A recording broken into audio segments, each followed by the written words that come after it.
Hello, and welcome back to Doomed. Solo playthroughs through Arkham Horror, the card game with a focus on roleplay and storytelling. Thank you, Flower of August, for the resubscription. I can't believe it. And you haven't even yet earned your official Scott Humphrey merchandise hat. It includes one of every hat that I use on stream to denote different characters, because it is literally the easiest way to distinguish between people. Yeah, there you go. Well, and Tekalili to you too, good sir. Welcome, one and all, to Doomed. I'm very happy to have everybody back here for the... Is there a cat under here?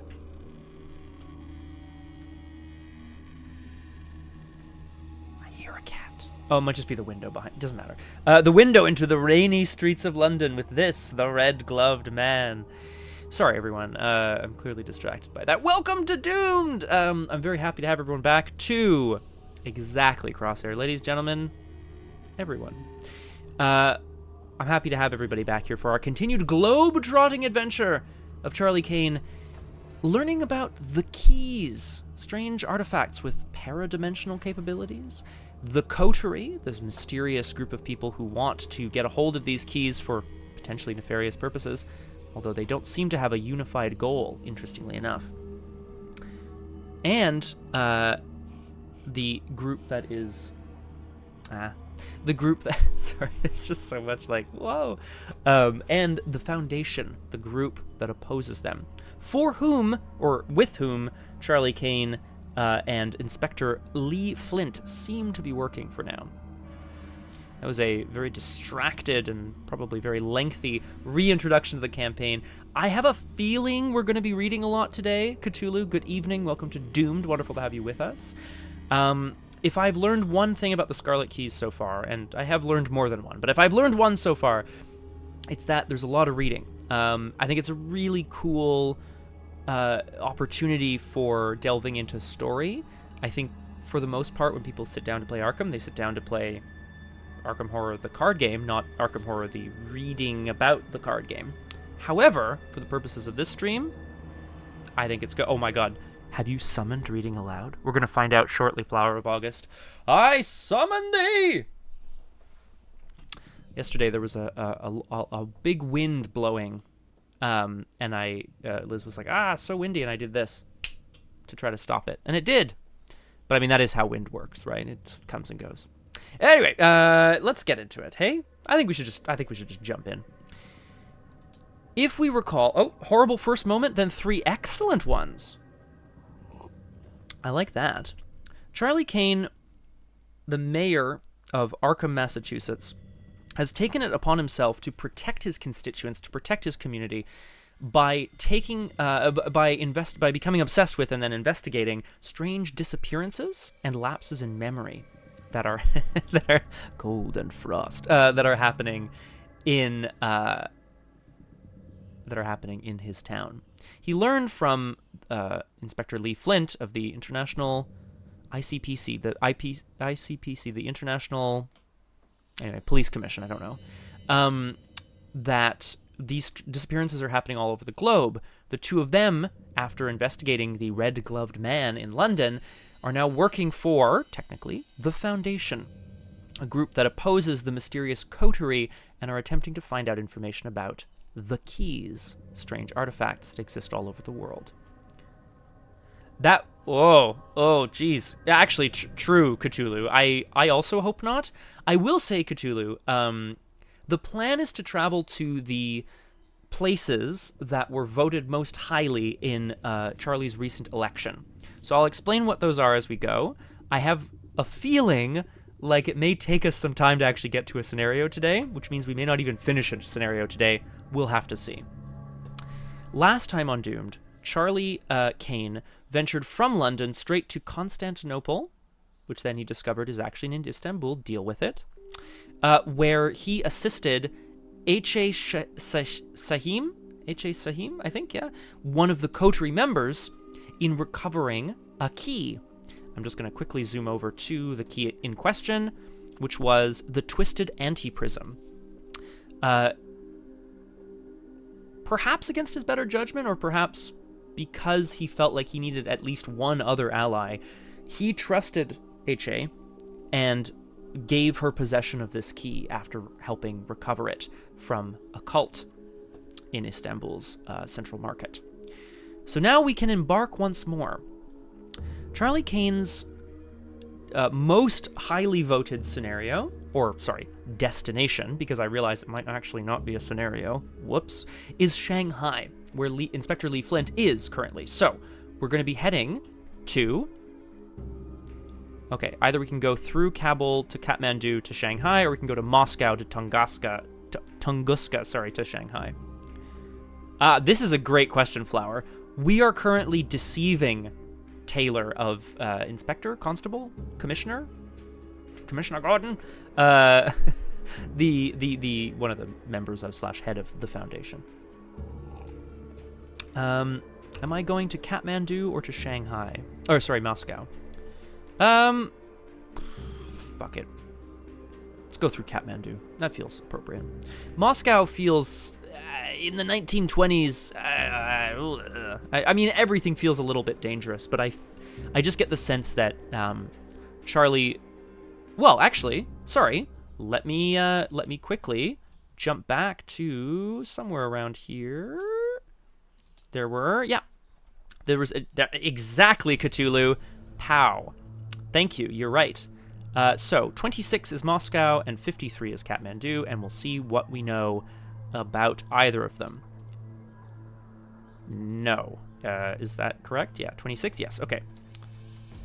You may read this dossier at any times. Oh shit, SCP! Flower! So exciting. Class Green. Location San Francisco, California, and Moscow, Russia. Sanctums 26 G1 through G6 are Foundation offices and storehouses for paradimensional artifacts. Do not disclose locations of Sanctums with non-Foundation personnel under penalty of redacted.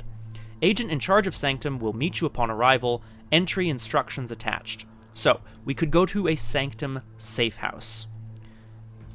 The dossiers are allowed to be read at any time. Thank you, Cthulhu, for reminding me that there are dossiers for everything. 53. Undetermined real identity, Uparitria Aliki Zoni, in Kathmandu.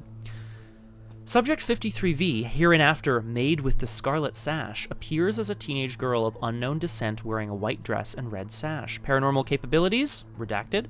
Locals in regions have reported seeing a spirit matching the subject's description, heralded by a high-pitched whistling sound. Unclear if... Subject risk class unconfirmed. Do not approach. I mean, is the politician putting himself in harm's way? Or is the politician going to a safe house run by the very group that he is deceiving? These feel like bad decisions, both. That said, a safe house is safe. You know? This is the SCP Foundation. It's entirely possible, Flower. A little scary, to be honest. If he is heading towards Shanghai to meet up with Lee Flint, I feel like he would want to get some intel en route. Kathmandu has an unknown threat, although potentially also a key, some power, some strange spiritual behavior.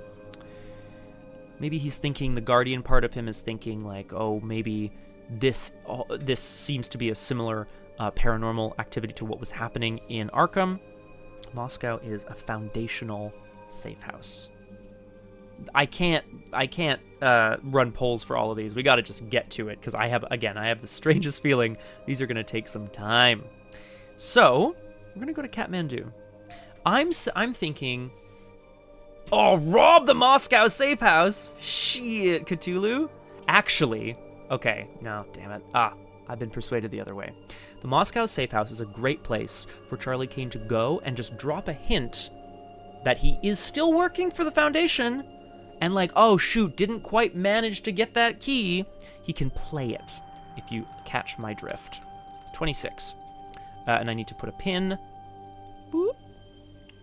So I can change the state of these to visited or to unlocked. But we'll go to Moscow.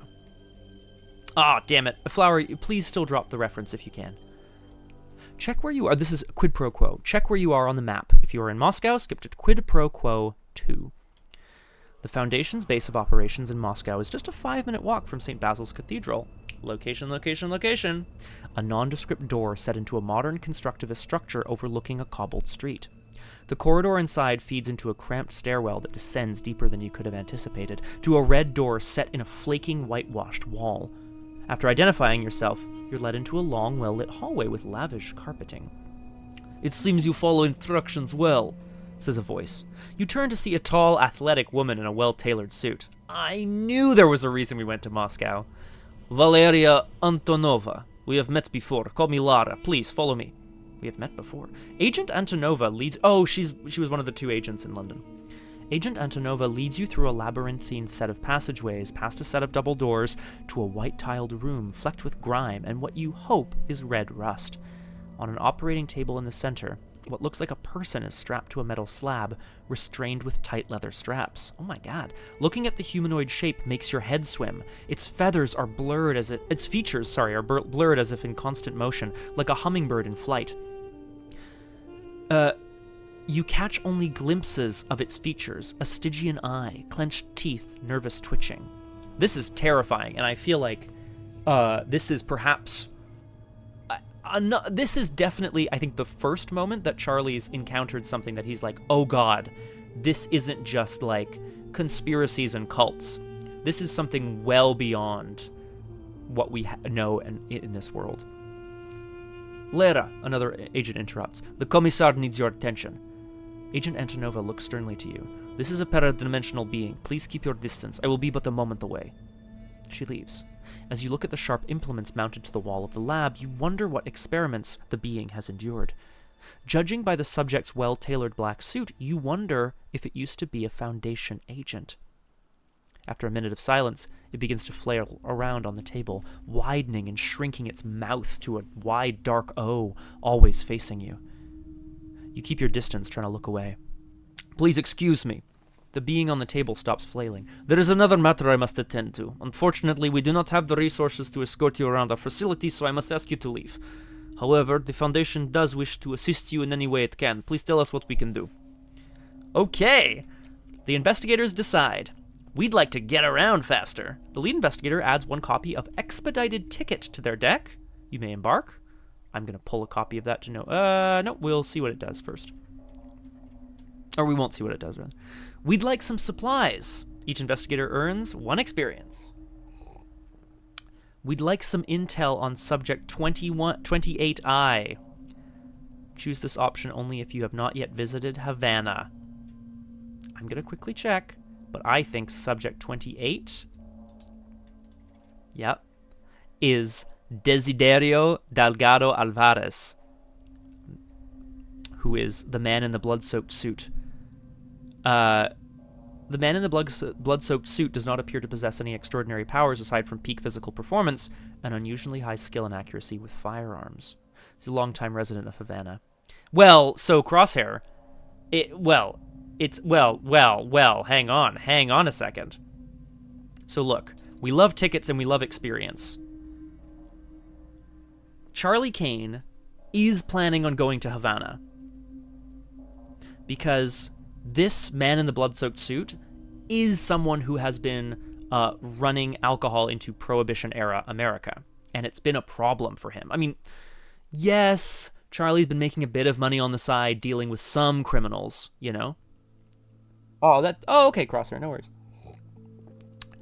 But I am all for intel on Subject 28I, because I have a feeling Charlie has, like, a personal beef with this Desiderio Delgado Alvarez. Quid pro quo 4.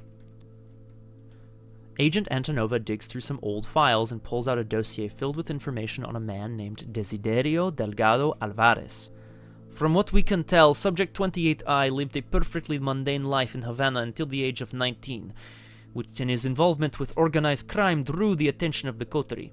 You wonder aloud if he is a rum runner, which of course Charlie knows for sure, and she shakes her head sternly. Quite the opposite, in fact. Interesting. Desiderio's brother was the one involved in such matters before his murder at the hands of a rival gang. Interesting. It seems Desiderio acquired the key and was using it to take revenge, hence the Coterie involvement. Seeing his talent, they decided to induct him.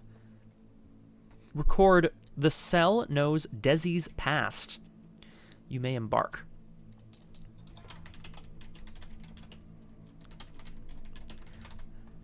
I will reveal here on the Discord. I've mentioned this before. On the Discord, there was, yeah, exactly, Flower. I guess you could just chill.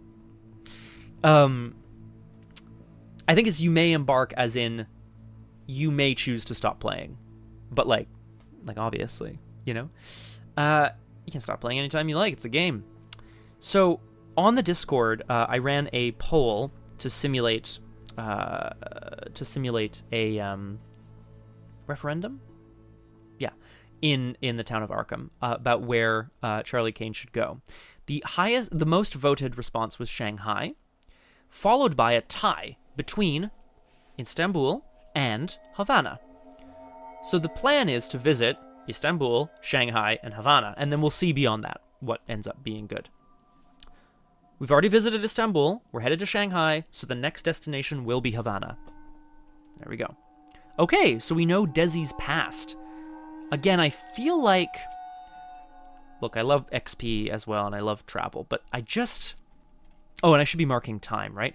1 time to go to Moscow, 2 to Tunguska, and then 3 to go to Shanghai. So I'm going to mark 3 time. Oh.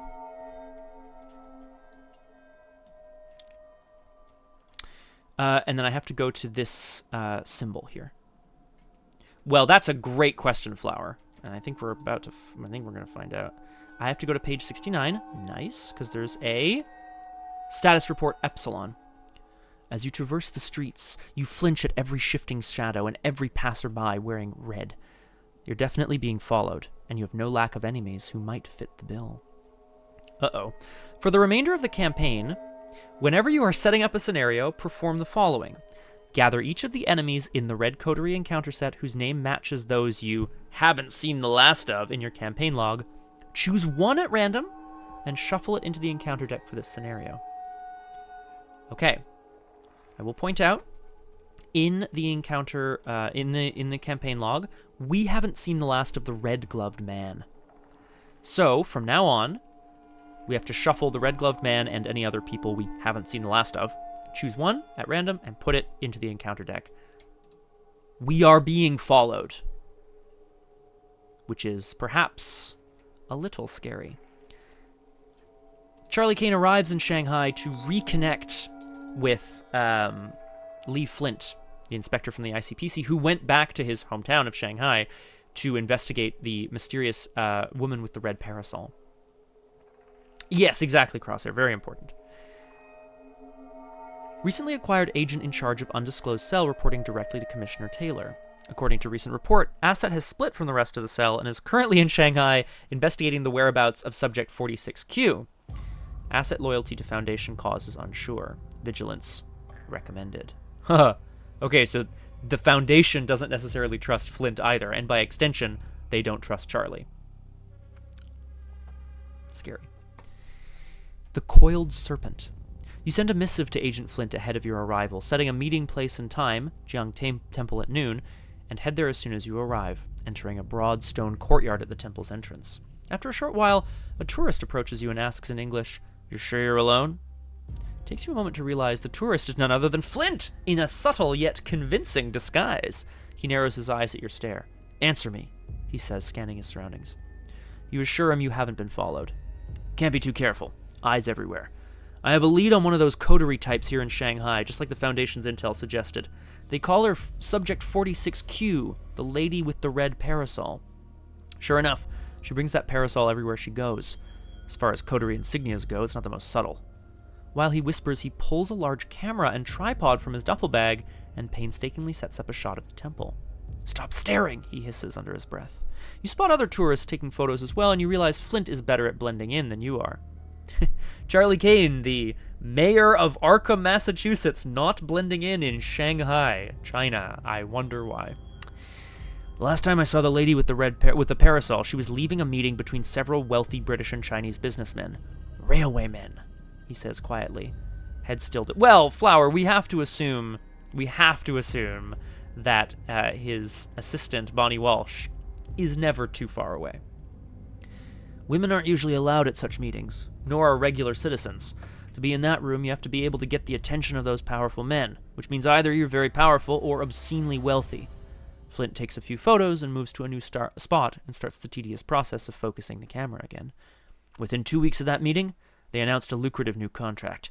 It seems all their competitors were convinced for one reason or another to step away from the project, which left them to write their own ticket, name their own price. He slowly scans the courtyard again, careful to move just his eyes and not his head. Could be she has leverage on them. Or maybe she's just that charming. But I'm willing to put money on it being the influence of a key. If that's true, it's imperative that we're not made. Flint's paranoia is infectious. If the cell hid the truth from Taylor, skip to The Coiled Serpent 3, which is, I know, I don't even have to check. I know that's true. It'll take some time to learn more about her and find the right opportunity to apprehend her, Flint says quietly. I saw how you acted with Taylor. I trust you to be discreet, so I'll contact you when I have a good lead. Or I suppose you could stay and aid my investigation here. The investigators must decide. Keep inquiring. Let us know when you have something. We'll stick around and help. Forget her. We need your help. This also feels like a no-brainer to me. Charlie Kane, it's not that he necessarily trusts Flint, but they're in a cell together. They're working together. And he's not going to... They're going to cover more ground if he continues on his way. He'll leave Flint in charge of this work. He doesn't need Flint to, like... He doesn't... Exactly, Flower. He doesn't need Flint to abandon the mission. He needs Flint to get the mission done. So we're going to go with keep inquiring and let us know when you have something. Happy hunting, then, Flint says with a nod. He hands you a slip of paper with his hotel, room number, and alias scribbled down on it. Nice. In case you need to get in touch. I'll send you a telegram when I know more. Hey, at least your travel expenses are on government dime, right? To which Charlie is like, well, obviously they're... And then he goes, right, the Foundation. Record, Flint is working solo. Well, so is Charlie, so whatever. Love that. Like I said, a lot of reading, so we're kind of getting to it. In your campaign log, find the 6th spot from the current time. Under that spot, write Psi. I think it's a Greek letter. When you reach it, proceed to status report Psi in the status reports. If there are fewer than 6 time remaining, blah, blah, blah, you may embark. Okay, cool. So we're writing Psi at 6 spots from now, which I'm hoping will allow me to actually... Woohoo, I almost saved over the wrong thing. Phew! Oh, of course not. Of course not, Crosshair. Why on earth would you say something like that? Ridiculous. 1, 2, 3, 4, 5, 6. Okay, so I can't... Okay, so I can't actually...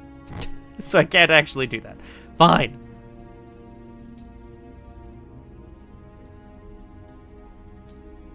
We're going to go with 16 equals Psi.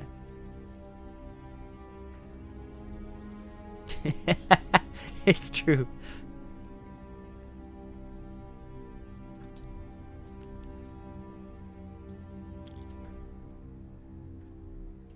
Can pull an object to move. I'm curious what you mean, Crosshair. I'm sorry. I'll let you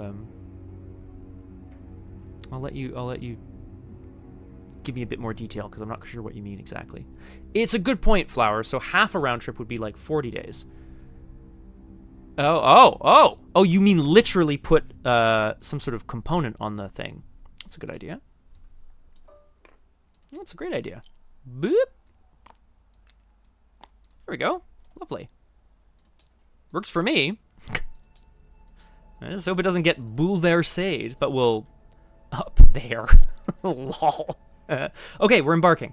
Okay, well, Flint is going to continue to work on his own. So, we have intel on Desiderio. Delgado Alvarez, or whatever his name was. So I think we head towards Havana. No, of course, Crosshair. My apologies. I don't use a lot of the tokens, which is maybe a bit foolish, but there you go. let us continue to Havana. The most direct route that doesn't take us through places we can't visit would take us to Tokyo next, 37. Actually, sorry. Let's look at the thing here, the dossier. Kiana Taylor, it says see current assignment status, Tokyo, Japan, and Lagos, Nigeria. Okay, I don't know what that means. Or I could go to Manakwari, and then to Quito, which is in Peru, which I can't do anyway, and then on to Havana. Okay, so basically, do you want to stop or do you not want to stop? So, that, well, oh, jeez. Ah, good old beep, redacted. Fuck it, I guess we're going to Tokyo. Check the campaign log. If the cell is delivering Foundation intel, nope. If you are in Tokyo, proceed to Special Delivery 1. Soon after arriving in Tokyo, you wander the city's winding streets in the rain before sitting down at a food stall. Before you can order, a figure in a trench coat and wide brim hat sits down next to you and whispers a phrase in a crisp British accent. 6 lions prowl at dusk. The phrase's significance dawns on you after a moment, and you hurriedly recite the callback the Foundation operatives taught you. Pride feasts in darkness. The person next to you lowers the wide brim of her coat to reveal herself as Commissioner Taylor. She orders ramen for you both and looks away. Before you ask, no, this is not a coincidence, and no, I will not tell you how I knew you would be here. It's my job to know more than you. Indeed. Crosshair, yes. Happy Pride. You tell her she seems as brusque as usual, and the faint smile tugs at the edge of her lips. Familiarity breeds liability, so let us keep this professional. Tell me what you've learned so far. Ooh. Charlie Kane tells her some things. You shoot a worried look at the crowd around you. She shakes her head. I saw to it that you were not followed. Talk. Your eyes wander to the gun holstered to her belt, and you wonder what lengths she went to in the name of privacy. Digging into the steaming bowl of ramen, you recount your findings so far. The rain falls hard around you, mingling with the smell of grilled meats and sweet spices. You spy a flash of red in the crowd, but when you look, all you see is the blood-red the reflection on a blood-red fan. The commissioner snaps her fingers, and you continue. Once you finish your report, Taylor pays for the meal and stands. Very much so, Cthulhu. Redacted. It sounds as though your efforts are, shall we say, adequate, she says primly. However, the Foundation has a request. We need you to deliver a package to our sanctum in Lagos. Please see it is delivered safely. Fuck, Lagos is in the opposite direction! Okay, we'll cross the Atlantic next time. Fuck's sake. It's fine. She hands you a sheaf of documents bound with cord. In your campaign log, record, the cell is delivering intel. Each investigator must add a copy of Foundation intel to their deck. It does not count towards their deck size. Mark 1 time. You may embark. Okay, I had to mark a time because I traveled. I'm marking another time now. Yeah, fuck's sake. And I'm adding a copy of something called Foundation intel. This is a find a card, which is fab. Let's have a look at this Foundation intel that Charlie Kane is carrying to Lagos, Nigeria. Oh, for fuck's sake. Yeah, Flower, great question. No, I'll read this first. The dossier, while filled with important findings, isn't relevant to your situation in the slightest. You should probably drop it off at the sanctum Taylor indicated at your earliest convenience. It's an item with evidence, it's a weakness, it's null-costed, it's an asset, and it says Foundation intel cannot leave your hand. So literally, when you draw it, it just clogs your hand. Unfucking believable. The cell is delivering intel or evidence? I can't remember. What did it say? I'm just looking here, team, sorry. Delivering intel. For fuck's sake. Okay. Yeah, basically Crosshair, right? Oh, sweet, can't leave? Awesome. So, to answer Flower's question, Lagos is over here, which is, in theory, let's see. That's all one route. So 1, 2, 3, 4 from here. Thank you, Flower. I was hoping from Havana. Havana, I can't stop at San Juan. It says it's secret or locked, so I can pass through it. So 1, 2, 3, or 1, 2, 3. So it looks like we're going to have it in our We're gonna have this intel for a while, but it looks like we're going east around the globe, baby. We're just doing this. Woo! Okay, we're embarking and we're traveling to San Fran. Boop. So we're going +1. One more time. Ugh. Can I get? Okay, so I could go to Anchorage, but like, bruh. 26G. I'm not even looking at them anymore because it's the only way of like traveling at this point. Oh, it's a Foundation office, right? Of course. If you're in San Francisco, proceed to Quid Pro Quo 1. Flower is correct. North America, San Francisco, Anchorage, New Orleans, Arkham, Hudson's Bay, Baffin Bay. Hey Canada, how's your water? Oh, it's pretty sweet, eh? Okay. Yeah, correct, Crosshair. They're just... Quid Pro Quo 1. A set of obscure and overly complex instructions leads you to a drab 2-story stone building on the edge of San Francisco's Chinatown neighborhood. Inside, a bored attendant slumps behind a desk near a brass elevator. Punching a specific code, the elevator takes you deep underground, farther than you could have predicted. On -14th floor, you step out and are greeted by an imposing man in a well-tailored suit and black fedora. Archibald Hudson. Huh, we met in London. No, he wouldn't be.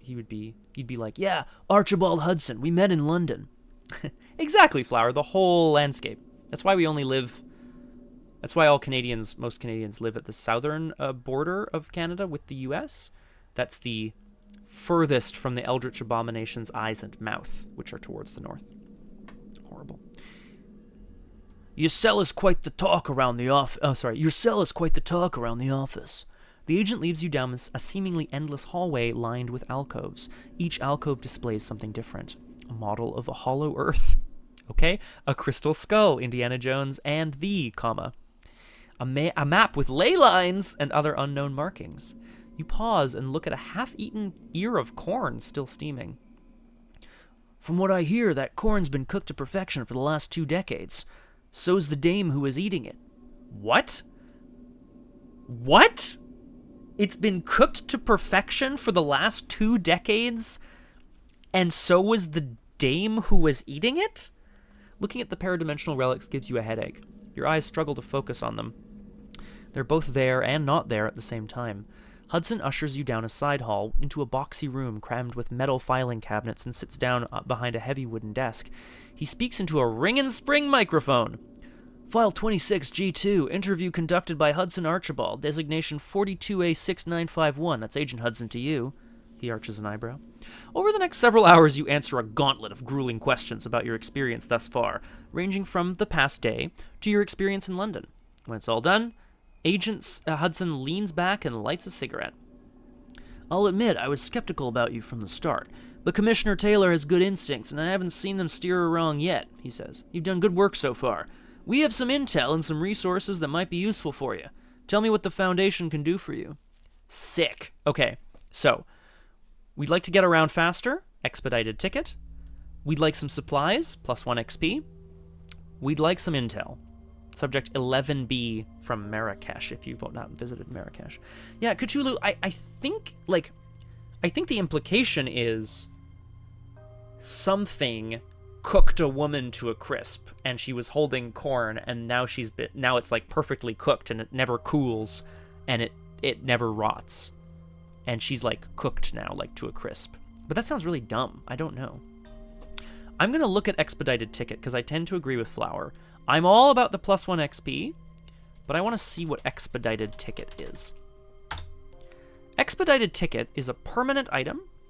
While embarking, you may exile expedited ticket and mark 1 time to travel anywhere on the map. I think we like this. The most notable eldritch god of Canada is the Red-Glad Rider, god of manners, offers timbits for a tithe, veins filled with maple syrup. God's been mostly noted as love that. Camels are trustworthy. I'm feeling pretty good about this. The notion of being able to mark 1 time and skip as many steps as you want to go somewhere, yeah. And it's permanent, so it doesn't clog up the old deck. I think I'm taking it. Camels are trustworthy. Got it. All right. Awesome. And we're embarking. Now, I'm not going to use the ticket immediately because we're headed to Havana, I'm marking another time to travel one more, baby. Because I want to get to it. Oh, I've definitely never met a camel, Crosshair. And I'm not sure if I would trust one if I did. 28. Now, this is good because this is... Actually, I know this is a scenario. It's called Dancing Mad, so I'm going to at least hit place. Oh! I think so too, Cthulhu. I mean, unless you fuck up the scenario, I guess. So, Desiderio Delgado Alvarez. Bong! I love that. So the man in the blood-soaked suit. Cuban descent, 42 years old, 192 centimeters in height. Black suit, accessorized with apparent coterie paraphernalia. We know his past, which is kind of cool. Anything else in this dossier that's important? Firearms, accuracy with firearms. Approach procedure. Open negotiations with subject to acquire location of coterie vaults and or hideouts. If he does not cooperate, subdue and interrogate. More information available in the Moscow office. As it turns out, finding the... Oh, good, okay. Well, I'm hoping the intel gives us something pretty sweet, Cthulhu, because I went through hell to get it. Not really, but I went through Moscow. And a paradimensional entity. As it turns out, finding the red coterie operating out of Havana is the easiest part of your trip to Cuba. According to your intel, Mr. Alvarez is often seen to be can often be seen spending his nights at Cafe Luna, a hotspot among locals and American tourists looking to escape the iron jaws of prohibition. Open at nearly all hours of the night and serving a variety of liquors that would make even the most seasoned bootlegger's eyes bulge, the bar has become one of the most popular in all of Havana. You arrive at peak hours hoping to use the crowd to blend in. Okay, Charlie. For all you know... Tickfee, that's Charlie Kane for you. For all you know, Mr. Alvarez may have been warned of your approach. As soon as you arrive, you are greeted by an array of bright lights and a crowd almost too thick to squeeze past. Live jazz resounds from within the club, and many are dancing and reveling, some before they even get inside. A bouncer in a black pinstripe suit greets you at the door, giving you the once-over, but not bothering to pat you down, ask for a password, or any of the usual hoops you might have to jump through back in the speakeasies hidden throughout the States. I'm totally... Oh, welcome back, Crosshair. Totally Cthulhu. Half Guardian, half Rogue tells me that he's like all about protecting the people of Arkham, but he is willing to make deals with devils, so to speak. He's willing to engage in some things, not to line his own pockets, but to make sure that, things are happening. Flower, I have to point out, the man definitely smokes Cubans. So we'll get a few here. Well, we'll pick up a few for you, Flower. Once inside, you head straight for the bartender and struggle to get his attention. You order a drink as a cover, but his expression changes the moment you say you're looking for a Mr. Desiderio Alvarez. Eyes narrow with suspicion, he nonetheless nods in the direction of a roped-off hallway in the back corner of the room, guarded by 2 or more suits. Both of them flank you as you approach, and follow you into what you can only assume is the club's VIP section. Oh, interesting, Cthulhu. Just cigars, huh? Very much not Cuban cigars.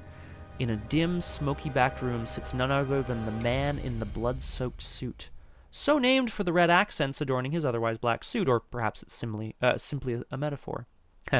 He inhales slowly from a cigarette hanging loosely from his lips as he appraises you. Oh, just cigarettes! Oh, no, there you go, Cthulhu, yeah. Across from him sit 2 others, an elderly Cuban gent in a red suit vest, puffing a thick cigar, and a dangerous-looking woman in a red dress who sips from a martini glass. Sick. All 3 of them have murder in their eyes. Less sick. Who are these idiotas? Mr. Alvarez asks one of the guards escorting you. They asked to speak with you, Desi, the man stammers. Oh, well, pour him something hard, will you? Don't just stand there. I have no idea how to do. Oh man, Latin American dialect is not going to happen for me, so I'm just not doing it. After a quick nod, your escort jaunts out of the room, leaving you with 3 apparent coterie agents. Come sit. You politely turn down a variety of smokes and take a seat at the table. Charlie does not turn down a variety of smokes. Okay? He takes a cigar. So you were looking for me. You nod and inform Mr. Alvarez he's a person of interest in your investigation, and that you knew he often frequented this very bar, and you were hoping to simply ask him a few questions. Without hesitation, the woman in red pulls a long knife from out of seemingly nowhere. The man in the suit holds out his hand, and she slides the blade back into her garter belt, covering it with the fabric of her dress. Read only if an investigator has police or detective? Nope. First off, nope. Okay. Since you're late to Havana, make sure to take the hasty option, okay? Don't be late. Got it, Crosshair. First off, you can call me Desi. Everyone else does. I'm not a big fan of formalities. He waves his hand as if to fan away the tension in the room. Secondly, I don't just frequent Cafe Luna, I own it. There was a change of management a few months back. I guess your intel is a bit outdated, eh? He chuckles, crushing the stub of a cigarette in a nearby ashtray, and immediately flicks open his lighter to light a new one. So, why don't you tell me about this investigation of yours? You do, emphasizing you're only after location of keys, and not whatever Operation Desi has going on here. His expression sharpens into angular stone. Right, keys, eh? Is that all? Alright then, we might be able to help each other out. Check how much time has passed. If fewer than 20 time has passed, proceed to intro 2. Okay, Crosshair. Fewer than 20 time. By a mile, right? No, 14 time has passed. Good lord. Okay, we're going to intro 2. Desi sighs and opens up to you, much to the chagrin of his two companions who look on with surprise. Something's been after my crew in Havana. Started with some new blood who went off grid all of a sudden, and then a couple of long-timers just gone, he says with a snap of his fingers. At first I thought it was just some uppity rivals looking to expand their territory. Fools who don't know who I really am, the kind of scum who will run this city into the ground. He ashes his cigarette, staring into the ashes like there's some greater meaning inside to sift through.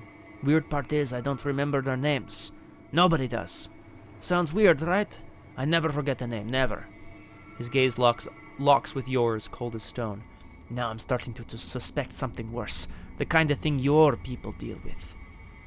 You will wonder aloud if this is the kind of thing his people are also supposed to be dealing with. Don't lump me in with the rest of them, he chides.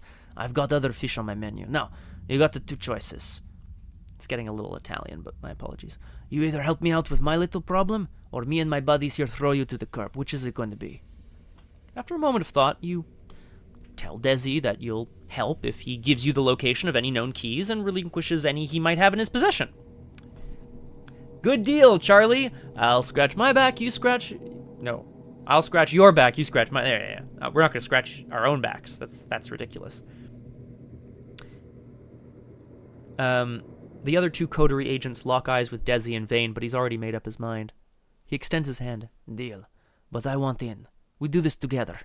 Nobody messes with my crew and gets away with it. Come back here tomorrow night, same time, same place. You nod and depart, booking a room at the Plaza Hotel in Old Havana, and getting some much-needed rest before tomorrow's investigation. The Cell made a deal with Desi. Proceed to set up V1.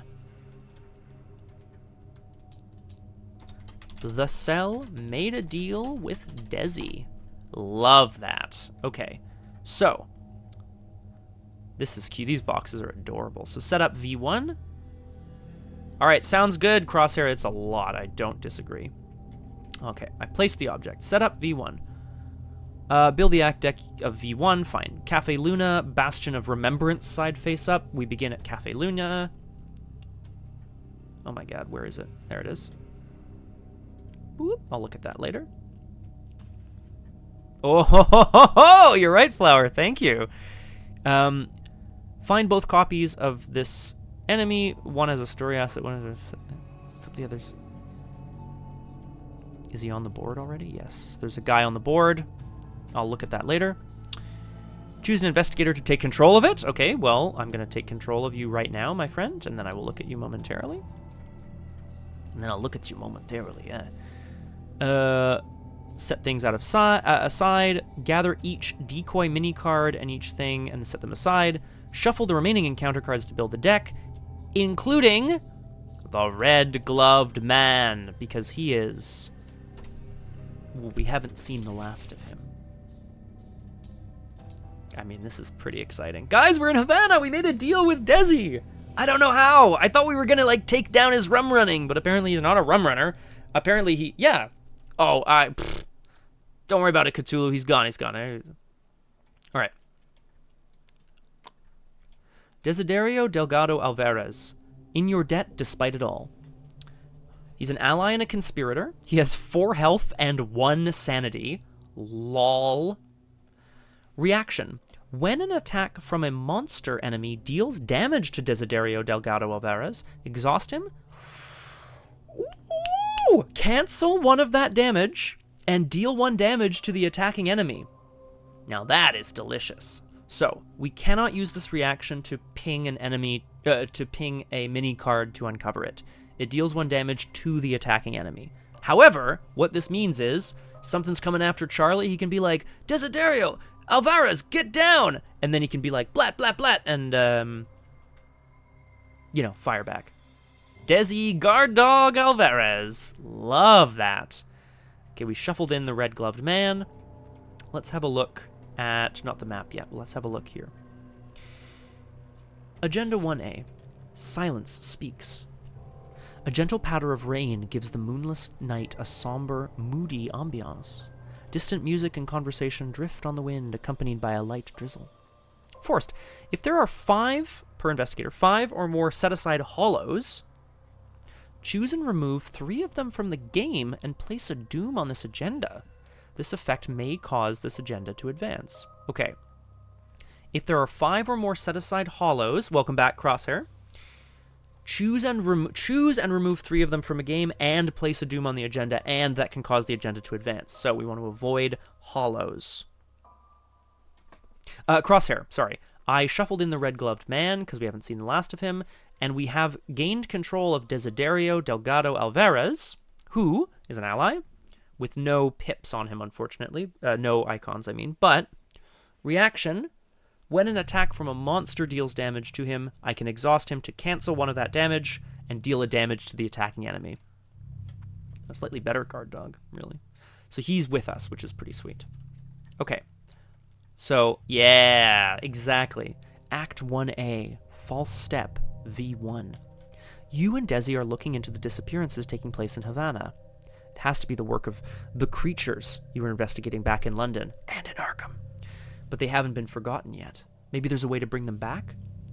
Action! Resign! The deal's off, sucker! You leave Desi and his crew to their fate.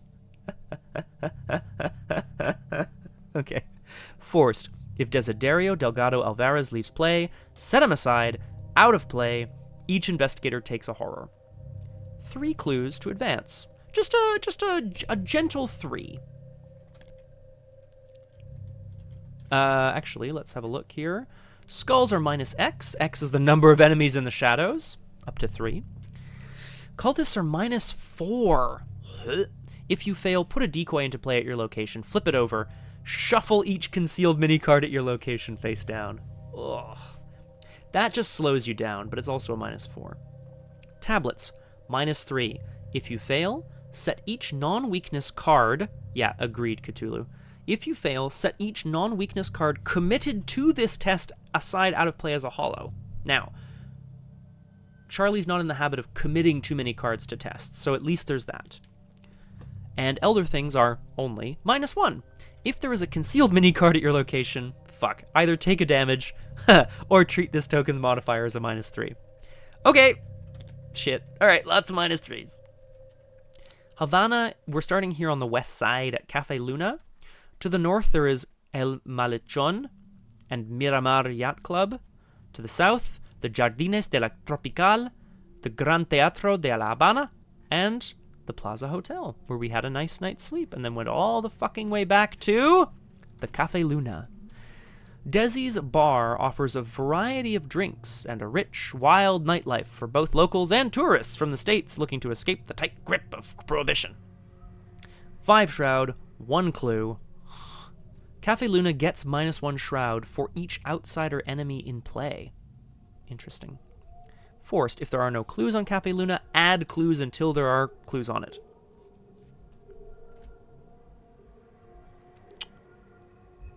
Okay, so it's 5 shroud and a clue. The shroud becomes lower if there are outsiders in play, but that's obviously not good, right? Yeah, Okay, sounds good, Crosshair. I would tend to agree with Cthulhu. This seems like left to me. There's the Jardines de la Tropicale, which is a garden. There's the Gran Teatro, which is a theater. There's the hotel, the Plaza Hotel. There's the Miramar Yacht Club, which seems to have a shrimp, a massive shrimp. And El Malechon, con, I don't know how to do Spanish. I don't know Spanish. And it's a northern seawall. Yeah. Well, 48 minutes in, we're at a scenario. Let's party. Yeah. Stack them outsiders. NBD. Yes, exactly, Flower. Just boom. Ooh, okay. Oh, the theater, huh? All right. That does make sense. I think we're ready to jump in. Let's, am I good? Yeah, let's draw our opening hand. We need 3 clues. We're avoiding hollows. Let's draw our opening hand, and let's get doomed. Let's investigate Havana with Desiderio. Top is freezing and cold. Okay, that's a weakness. It goes aside right away, and we redraw. Yeah, okay. So, Guard Dog is an ally, which we like. Friends in low places, I might be able to get... someone like Leo or... Muckrake McGee, Gregory Gry for free. This is money, and this is hit and run. I don't need the Dynamite Blast, and I'm kind of wondering about the Guard Dog. Because I already have Desiderio. So I'm going to do that. I'm going to mulligan too. Oh! Okay, so... Well, okay, it's a mulligan, but the foundational intel specifically says that it cannot leave your hand. You piece of shit. Charlie Kane and Desiderio are at the Cafe Luna plotting their next move. Where should they start their investigation? What does it mean that people have been going, that some of his people have been going missing, but also that people are, quote unquote, like, not remembering it? Like, what does this mean, you know? Oh, excuse me, sir, I believe you forgot this. And it's just like he's got to carry it around with him all day. He's like, oh, God, this thing. I chalk it up to Charlie Kane has to keep it on him, and he's so paranoid about it getting stolen, even though it matters nothing to him. He's so paranoid about it being stolen that it's taking up part of his brain space, you know? Okay, so we start here. We want a clue, baby, so I'm going to start by getting some money. 5 resources and 2 curses with a Faustine bargain. It's a... Yeah, actually, Flower, that's pretty strong, too. The idea that it's like, come on, buddy. Alvarez and Charlie talk business. And their business, of course, Charlie is in the business of helping Desi find out what's happening to his people here in Havana. And in exchange, he'll receive some information about keys. But perhaps there's time for a little other kind of business on the side. Business making sure that the right kinds of rum make it to Arkham. The right kinds of cigars make it into Charlie Kane's office. And he essentially trades some favors for some money. Next, I don't think I've actually done this in the campaign yet. Friends in low places. Pleasure doing business with you, Miss O'Banion. Nice. Not Charlie Kane on the card, although it certainly could be, but it's not. So, look at the top 6 cards of your deck. For each looked at card with the chosen trait, you may spend a resource to add it to your hand. Shuffle the remaining cards into your deck. I've upgraded this card to say, if the card says both ally and criminal on it, I can add it to my hand without paying a single resource. So let's party. I'm searching 6. That is an ally and a criminal, so he comes to hand. Whoopsie doodles. That is an ally. I will pay a resource to put her in hand. And I will pay a resource to take Alice Luxley as well. This feels very good. So 2 resources for 3 allies? Yeah, exactly, Flower. Yeah, exactly. I have no issue. I have no issue with this. Now, if I hit and run Lab Assistant, I'll draw a couple cards as well, which is pretty strong. Charlie's Angels, baby. Am I out of music yet? Not quite. Charlie is essentially spending some time before venturing out into the void, so to speak, making deals. Now, I'm going to need to put some of these people down ASAP, but I only have one action left, so I think the most important person that you always want to have on staff is Miss Bonnie Walsh. Charlie's loyal assistant is here. She's ready to take notes. She is not questioning any of the questionable dealings that Charlie is in, and he's making sure that she's getting into contact with local gambling dens, local art students, and the Scotland Yard detective who has been coming with them as part of the cell. Okay, I think that was a pretty effective turn. I am back down to 5 resources, but I have an ally down and a couple more in hand. Feels okay. So, we go to upkeep, we draw a card and gain a resource, well connected, as Charlie is. And then we go to the mythos phase, where we go to 1 out of 6 doom. We're staring at this delicious clue on La Cafe Luna, and we draw an encounter card. As Charlie,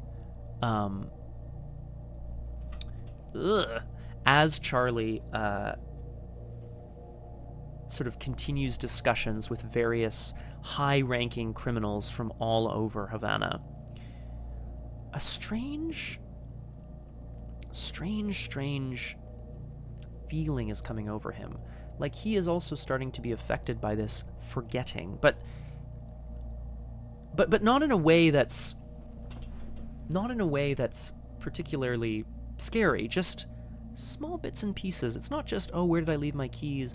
Oh, where did I leave that pen? It's things like Bonnie Walsh, his assistant that he's known for years. He looks at her and it's as if he doesn't know her at all. Put memory variant into play next to the agenda deck. Forced, after an event is played, instead of discarding it, set it aside out of play as a hollow. Action, test will 4. If you succeed, discard memory variant. Any investigator may trigger this ability. Cthulhu, I agree. This is one of those cards. I'm super happy it exists. There are some decks it punishes intensely, and there are some decks that are not bothered at all. Someone like Silas probably doesn't care about this. A lot of Guardians, maybe they've got their events down already.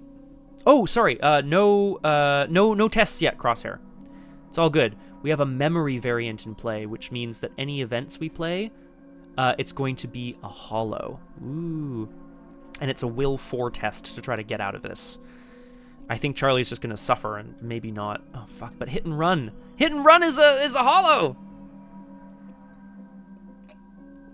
Yeah. Interesting. So we're back around. I was totally going to hit and run like my Gregory Grye or something to make money. But then hit and run as an event would go into the discard. Well, it would become a hollow. Frankly, how many times am I going to be playing these, though? Right? Could also draw some cards with the Lab Assistant. I could put down Lab Assistant and Gregory Grye, and then I could just start, you know. Because I could also commit this for... icons, blech. Alice Luxley gives us +1 intellect, which feels like a really good thing to put down on the table. So I think that's what we're going to do. Ideally, we'd be taking 2 tests with Gregory Grye on 1 turn. Yes, I think so too, Cthulhu. I have the strangest feeling that the hollow mechanic is going to be a big story moment for our friend Charlie Kane here. Hit and run gives me some useful... Oh, interesting. Hit and run creates a delayed effect. Even if the card leaves play, the delayed effect is still in existence. So when I play hit and run, even if hit and run then leaves play, at the end of your turn, the ally would still come back to hand. So that's strong, yeah. Crosshair, I don't know if I even want to bother. I might just let this live forever. Will 4. Blech. Like, like I mean, it's not a problem. Like, I mean, it's not a problem. I could try. It just feels like I could just move on with my life and not... How many events do I even have in here, really? Dynamite Blast. Intel Report. Okay, what I really want to do... Faustian... Well, I played one of my Faustians already, Cthulhu.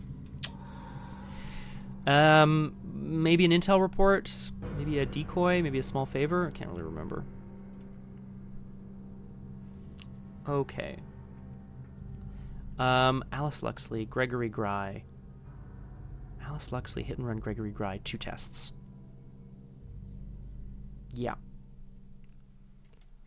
Well, that's the question, Flower, and I don't want to get too wild here, so we're going to not literally... Oh, motivational speech! That's a good one. Actually, that's a great target for something like this. Blech. Now, I think I might end up regretting not dealing with this right away, but we'll see. First action. Charlie Kane is ready to head out now that he's arranged enough. Well, sorry, he's not quite ready to head out. He's still gathering his allies. Scotland Yard Inspector Alice Luxley has arrived after having done a quick canvass of the neighborhood. She hasn't found anything yet, but we're pretty sure she will at some point. Perhaps against my better judgment, I am going to play Hit and Run, which puts it out of play as a hollow to bring Gregory Gry into play for one. It's also fast. Second action, we're going to investigate my location. I have 2 intellect, and it's a 5 shroud location. I think we can over-succeed this by a lot. So Gregory Gry, we're going to put 3 resources on the board here, and I'm going to try to take this as much as I can. I can exhaust Desi for an intellect for a +1.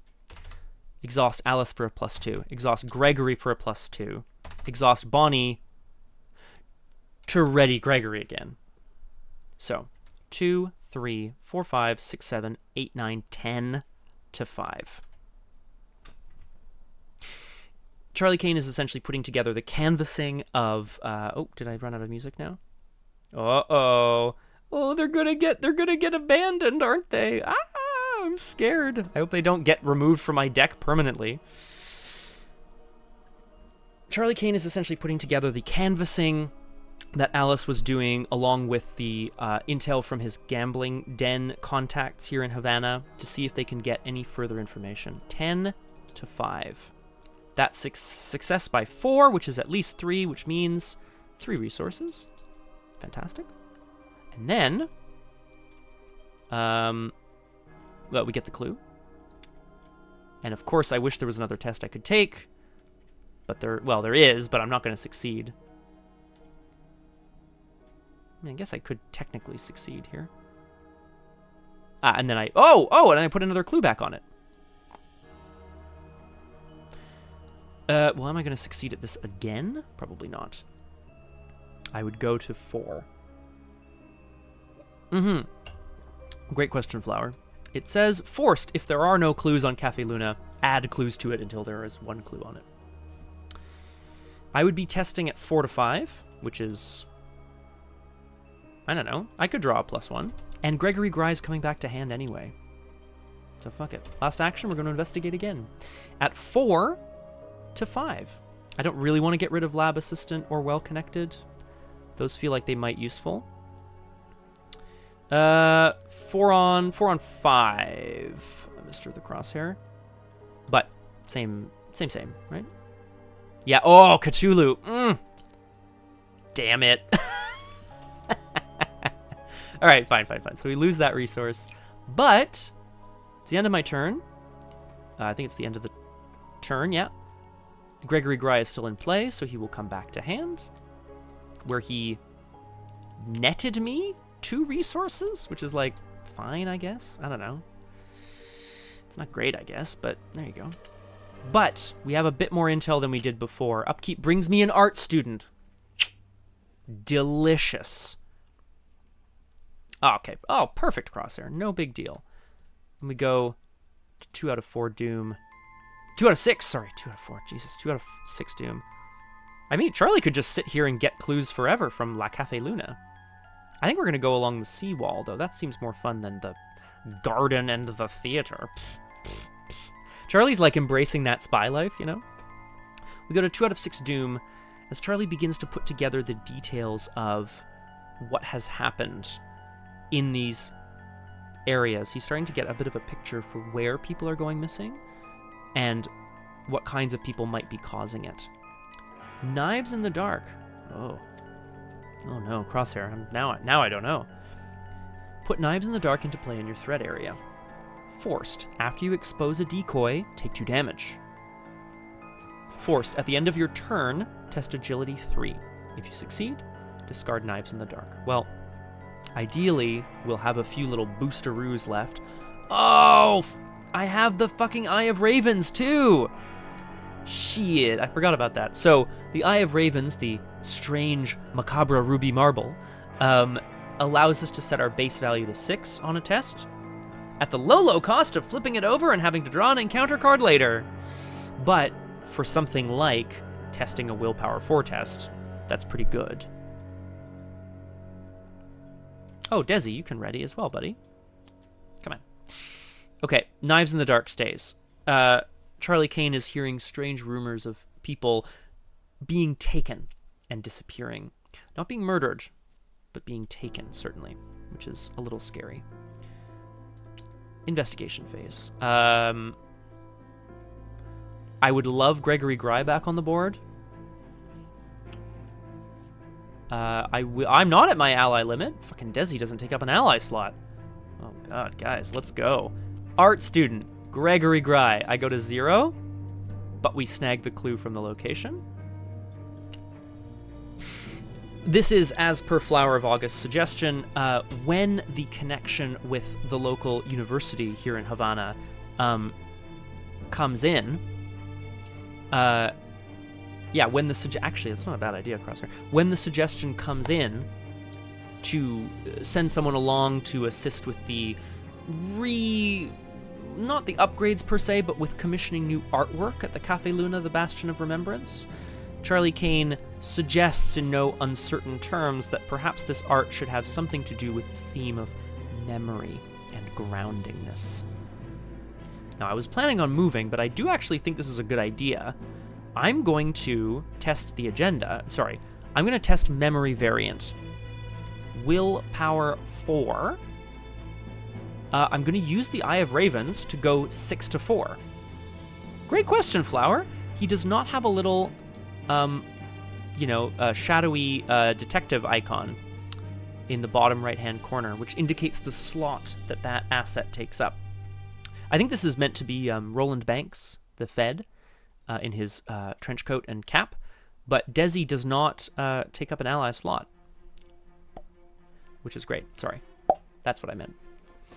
Okay, let's party, guys. We're using the Eye of Ravens. Charlie is using the Eye of Ravens to attempt to. Oh, for sure, Flower. And I will say, Flower, that there are some story assets that do take up an ally slot and some that don't. It's just one of those things. So you have to be careful to look at your cards. Crosshair, I will answer your question. The unstable side of the Eye of Ravens says to shift it, you have to draw the top card of the encounter. Yes, exactly. So next round I can do that at any point. I don't know when. Maybe I'll do it sooner rather than later. We're testing at 6 to 4. I'm going to exhaust some people and try to get some resources with Gregory Gry, baby. So I am testing at 6 to 4. 7, 8, 9, 10 to 4. Yeah, perfect. And then I'll have a pretty good shot at the agility as well. Nope. The Eye of Rubies. The Eye of Ravens. Correct, Flower. Very good. The Eye of Ravens has, unfortunately, very little to offer Charlie Kane in this moment. It's as if its power has been dimmed by the strange goings-on here in Havana. Perhaps there is some sort of greater power at work? We're not sure. So in other words, just to be clear, I wasted 3 resources from Gregory Gry and the Eye of Ravens. Not bueno. It's now the end of my turn. I'm testing Agility 3. I am going to exhaust... I have Agility 1. I'm going to exhaust Art Student, Gregory Gry, Alice Luxley, and Desi to go 5 to 3. And I'll just 5 to 3. Okay, good. Okay, I didn't bet any money from Gregory Gry, so we pass and we discard. And there you go. Okay. So we still need to... we have 2 out of the 3 clues we need, but we gotta move, team. We gotta get going. We ready, and we draw another event, Intel Report, that if played, will become a hollow. I'm also, like, way down on money now. Thanks a lot, Gregory Gry. We go to 3 out of 6 Doom. Charlie Kane, after having finally got his team together, figured out exactly what he needs to kind of progress in the city and knows where to start. And the art student is set up, painting a new mural outside the Cafe Luna. We draw an encounter card. Matter Inversion. Attached to an outsider enemy without a copy of Matter... Oh, hello! Thank you. Thank you very much, Audio Gunner. Love it. Thank you. Your subscriptions, everyone who subscribes, thank you all. I think most of the people in chat are subscribers, and I really, really, really appreciate it. It's your support that keeps me excited to continue streaming. So thank you. Audio, welcome to Doomed. Wonderful to have you with us. Charlie Kane has finally made it to a scenario after having learned some intel and so on. He's made it to Havana, where he has struck a deal with a Coterie agent, the man in the blood-soaked suit, Desiderio Delgado Alvarez, to investigate the strange disappearances of his mafioso connections. We're on our way to uncovering some dealings, but we've been assembling our team, which is looking pretty good. And I just drew an encounter card, Matter Inversion. Attached to an outsider enemy without a copy of Matter Inversion attached. If you can't, it gains Surge. So it gains Surge. I'm going to read the rest of the card. It says, it loses Aloof, gains Retaliate, gets +1 Fight, +1 Evade.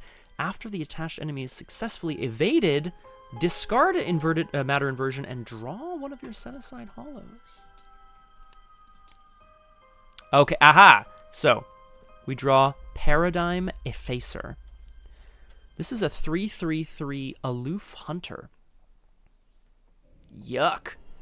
Forced, after you end your turn at Paradigm Effacer's location. So after you end your turn is an important detail here, because monsters hunt after the end of your turn. Look at the top card. Ha ha ha! Exactly, Cthulhu. Ooh, it's exciting. After you end your turn at Paradigm Effacer's location, look at the top card of your deck. If it is not a weakness, set it aside out of play as a hollow. Then, if you own 3 or more set-aside hollows, Paradigm Effacer attacks you. It's a 3/3/3. Despite having spent this much time arranging details, investigating the surroundings, and perhaps even organizing a bright new mural for La Cafe Luna, a strange... Oh yeah, Flower, what does monster have to do with anything? I think it's just this card, right? No. And just a monster. Okay, cool. Just monsters for fun. Oh, of course. Cancel 1 damage and deal a damage to the attacking enemy. Alvarez is gonna shoot this reality-bending twist in time and space. Woo! And still a horror. Yes, true. La Cafe Luna, the Bastion of Remembrance, is safe, but Charlie can feel the strange effects of something outside watching him. He thought perhaps it was one of the Coterie's members that he's encountered so far, some of the strange cloak and dagger he's encountered in the night, but this is something different. This is something he does not want to have to encounter again. We go back to our turn. I don't want to have to do this, but I do want to get rid of this unstable card, but I will move first. Crosshair, we are going to venture, I think I'm going to take Agnes on a little bit and venture to the Teatro, but we're going to go up north, aka left, first. The broad roadway along Havana's northern seawall is the perfect place both for public gatherings and clandestine meetings. Could the Coterie have agents posted there? This is why Charlie would want to go this way. Havana is a god-fucking-damn-it 5-shroud, 1-clue location. A patter of drizzling rain sets a somber mood as you scour the malecon. Maleson? Anyone speak Spanish? For any trace of Desi's crew. 5-shroud, 1-clue, victory 1. And it says reaction, so choice. After you expose a decoy here, expose another concealed mini card. Group limit once per round. I mean, that does sound about right. I'm going to free trigger Shift the Eye of Ravens back now. So, Charlie Kane, by venturing towards, out and into Havana proper, well, along the seawall to the north, he is surprised that the Eye of Ravens seemingly did nothing to help him with the strange tendrils of memory pulling at the corners of his mind. Perhaps the strange vortex-like creature that he catches out of the corner of his eye every so often reminds him of that strange figure that he saw in Moscow. He thinks to himself, I'm going to flip... the Eye of Ravens says, draw the top card of the encounter deck, then, if an investigator shifted this key, flip it to its stable side. Secrets lost. Test Will 3. For each point you fail by, choose a non-weakness card in your hand and set it aside, out of play, as a hollow. If you succeed by 2 or more, you may take a horror to choose a set-aside hollow and add it to an owner's hand. Okay. Okay. Correct, Flower of August. Thank you for asking. Correct. Aloof means it does not automatically engage people at its location. Hunter means that it hunts during the enemy phase, so it's coming after Charlie. Secrets lost. As Charlie ventures along the wall, sending his allies off into the various corners of Havana, he can feel again that strange tugging at his mind, and he realizes in some strange way what is being pulled from his mind now is no longer just small memories, but it is specifically secrets, things that he knows from his time in office that he does not want taken from him. Test Will 3. Okay. Well, I've got a big intellect test to try to succeed at after this. But I'd like to try to pass this, so I'm going to exhaust Desi. And I'm going to exhaust Bonnie Walsh to ready Desi. So 1 willpower, 2 with Desi, 3, 4, 5 with Bonnie Walsh. It's pretty good. I think we can do a little better. 6 with Art Student. Let's test...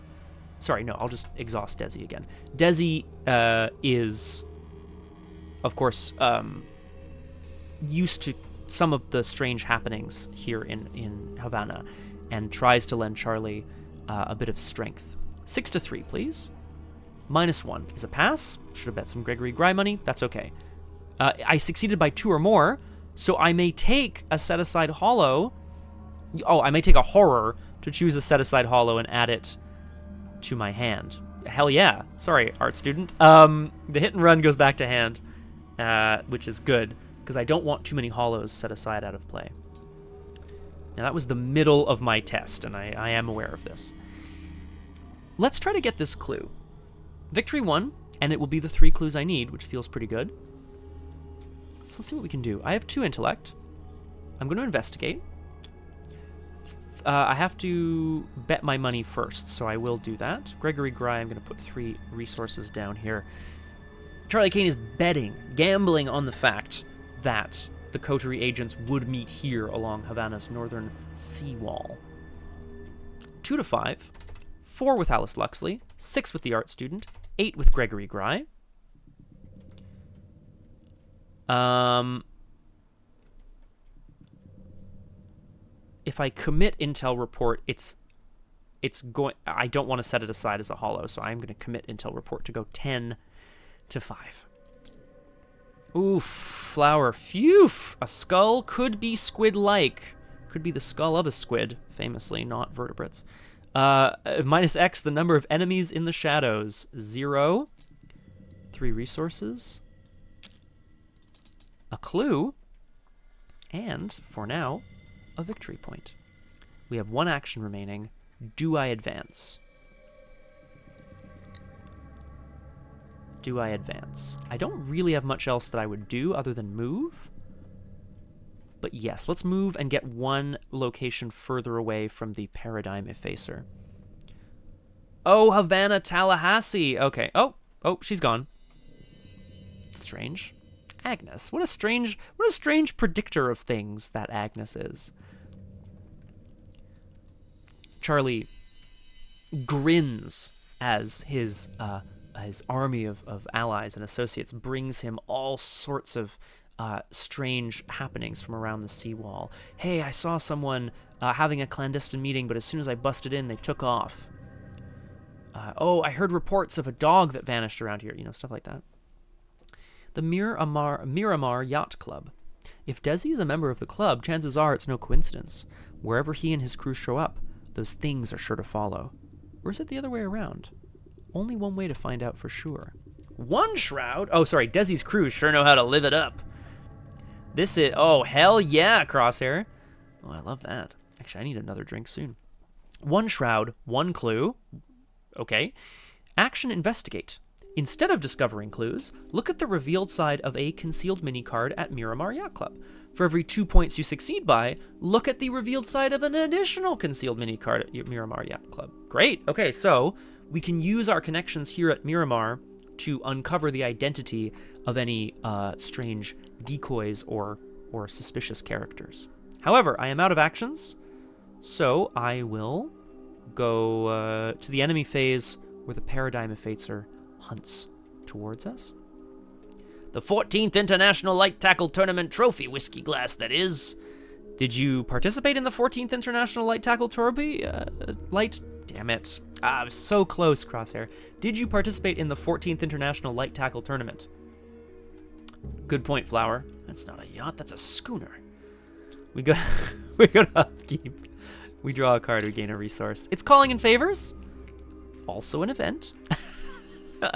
Annoyingly. But I could call in someone like Gregory Gry to go and fetch another ally and put them into play for cheaper. It seems good. The Saltfish Club of Florida, 1959. Why do you have a set of 3 things from Florida 1959? Where are these things coming from? We go to 4 out of 6 Doom. We have our 3 clues. Charlie Kane is itching to put this knowledge to good use here at the Yacht Club. But first we have to draw an encounter card, which is another paradigm effacer. Aha. Okay. Now things are starting to get a little fishy, for lack of a better word. The sensation Charlie has of bits and pieces of important information being pulled from his brain. Oh, I love that, Crosshair. That's wild. Must have been maybe a relative of someone who brought them there. I love it. These effects, paranormal occurrences, they're not creatures, Charlie notes, but he's heard enough reports of almost like voids pursuing people across the city. He knows that when he sees one, it is not so much a thing as it is the absence of logic. It's incredibly difficult to put into words, he notes, but he tells Bonnie to make a note anyway, because that'll look pretty damn good in his memoirs, as he says. So we have another paradigm effacer at our location, which, if I'm not mistaken, says after you end your turn here, blah, blah, blah. So, it's now the investigation phase. I'm going to spend my clues and advance the act, and then we'll take a short break, I think. So, 3 clues. Act 1B, Pursued into the Streets. There's something off about all of this, Desi remarks as you patrol the rainy streets of Havana. I swear, I keep seeing something following us, but when I look... Fate must have a sense of cosmic irony. As the moment Desi turns around, oh shit, a formless shape not unlike a distortion in reality opens its gaping maw and swallows him whole. You shout his name in terror, but to your surprise, the distortion reshapes itself in his image. The imposter gives you a sinister grin before vanishing into the shadows, taking the real Desi with him. If Desiderio Delgado Alvarez's story asset is in play, set him aside, out of play. Damn it. He's gone. Oh my god, Desi! He's totally gonna betray us. Yeah, well, he's a member of the Coterie too, right? Find the set-aside Desiderio Delgado Alvarez enemy. Lead investigator draws that enemy, resolves his concealed keyword. One at a time, each other investigator chooses a different set-aside Coterie enemy and resolves it. Okay, so there's no other investigators at least, so... We are drawing Desiderio Delgado Alvarez, the man in the blood-soaked suit. 4 combat, 2 health, 3 evade. Alert. Concealed 1, Hunter, retaliate. Desiderio gets +2 health, so he's a 4/4/3.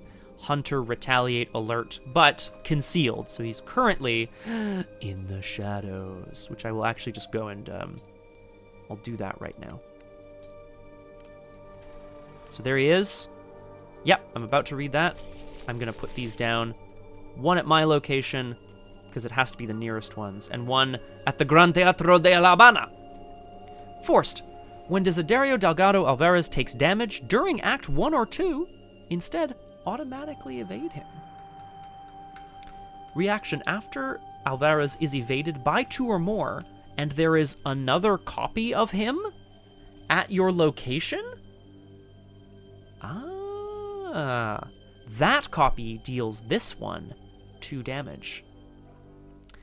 Reaction. After Alvarez is evaded by 2 or more, and there is another copy of him, so say the asset version maybe, that copy deals this one 2 damage. So, Desi's going to be shooting himself, which is pretty sweet. You all understand what I mean. Shuffle the encounter discard pile and the remainder of Crimson Conspiracy and Cleanup Crew into the encounter deck. That is much less good. That's a lot of cards going in that have like concealed mechanics. Ooh. Next to the agenda deck, that bastard. Okay, all right. Well, Desi has been stolen from out under Charlie's nose by a strange thing that has come out of the void that looks like him, but has vanished into the shadows. Act 2A, False Colors. Wait, what in the world just happened? That entity touched Desi and assumed his form. Is that what's been happening to Desi's crew? You have to find him before it finishes the job. Yes, we can, Flower. Reaction. When an investigator would resolve an enemy's concealed X keyword, spend X clues, spawn it engaged with that investigator instead.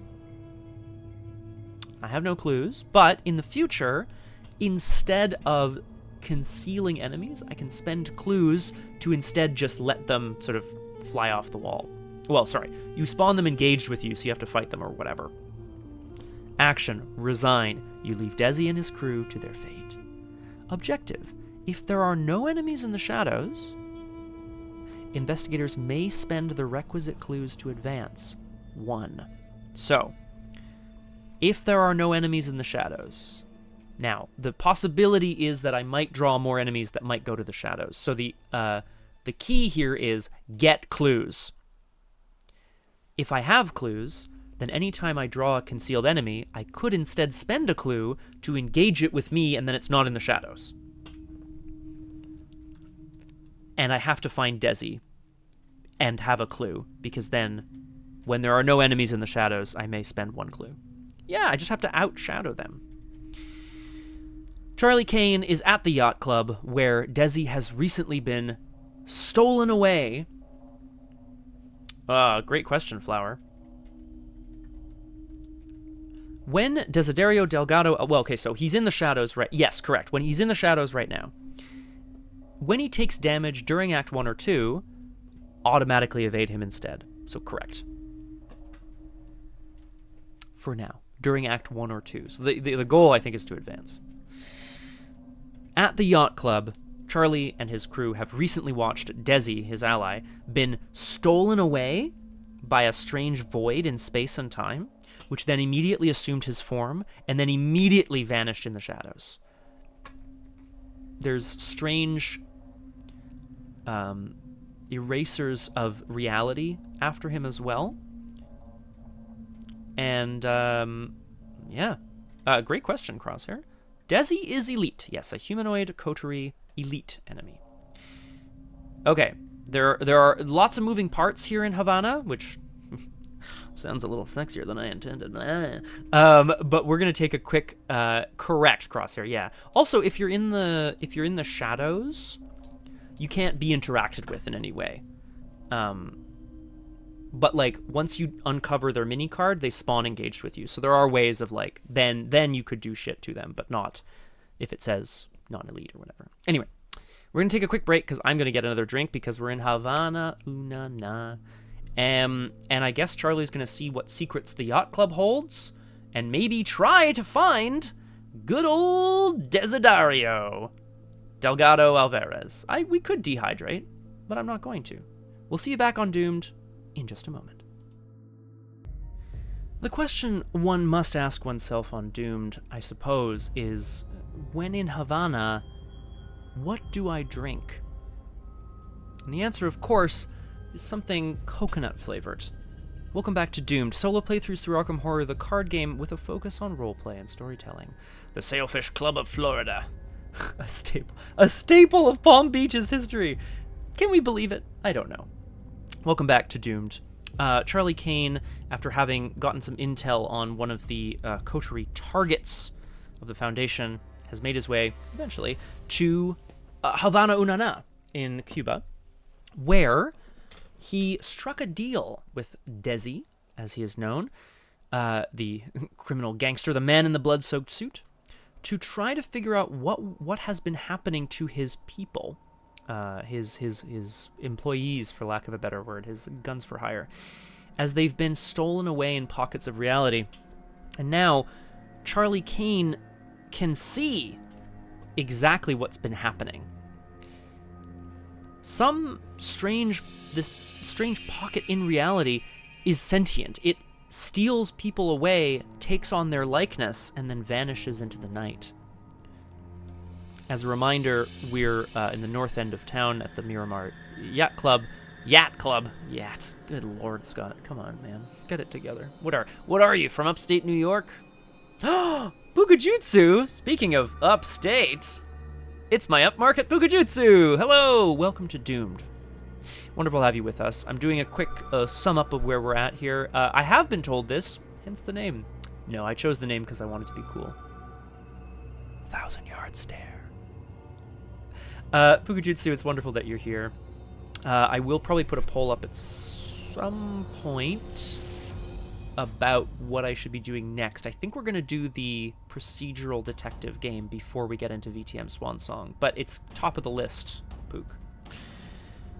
Charlie Kane has been investigating the strange disappearances here in Havana and has recently discovered that the void seems to steal people's whole persons.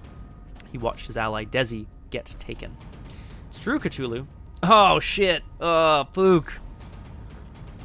Don't tempt me, buddy. What's the worst that could happen? Pressure, I guess? Here's the problem with streaming 5 days a week. One, I sometimes can't stream on any given day. Two, I don't like all of the sort of non-stream related stuff. The promo and so on. I don't like it. Putting things on YouTube is like the extent. Bugna, you know what I'm talking about. That said, other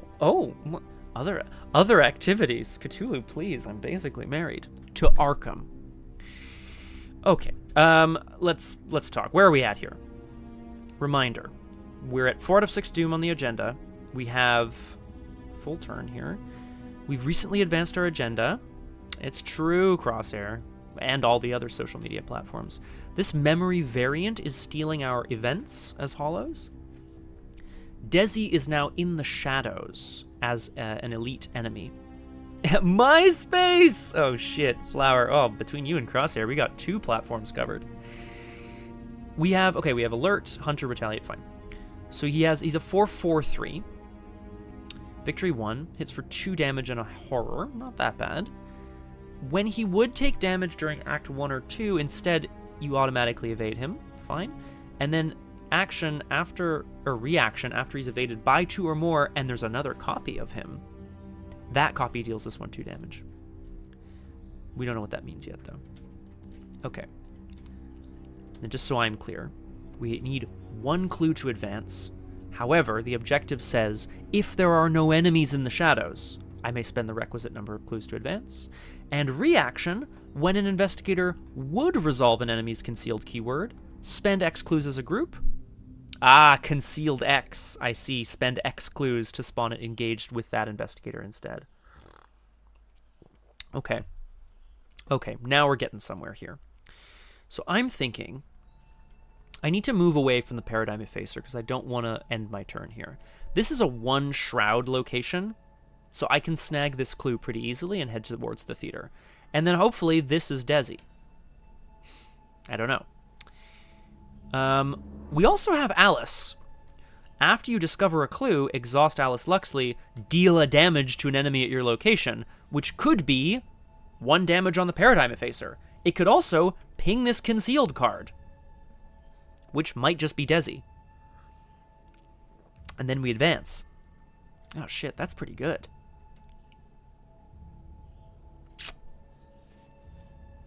Do we call in favors? That would be Flower. I'm thinking, though, we call in favors to try to get someone like Leo DeLuca out, like, immediately. Or Guard Dog would be fine, too. That's my thought here. And I know it gets me a hollow, but I still think it's worth. So we're going to do it. First action, we're going to call in some favors. It's an event, so it's immediately? It's after an event is played, it is set aside as a hollow. Ah, yes, correct, Flower, thank you for asking. It's an investigation where, instead of discovering clues, you may look at the revealed side of a concealed mini card here, and then for every 2 points you succeed by, you can look at the revealed side of an additional concealed mini card. Exactly, it's like a super conceal revelation thing for people who like investigating. For investigators who love investigating. Yes, Flower. Look at. So actually, that's pretty legit, right? Because then you could say, look at a decoy and not reveal it. Or look at Desi and be like, okay, not now. However, we're going to call in some favors.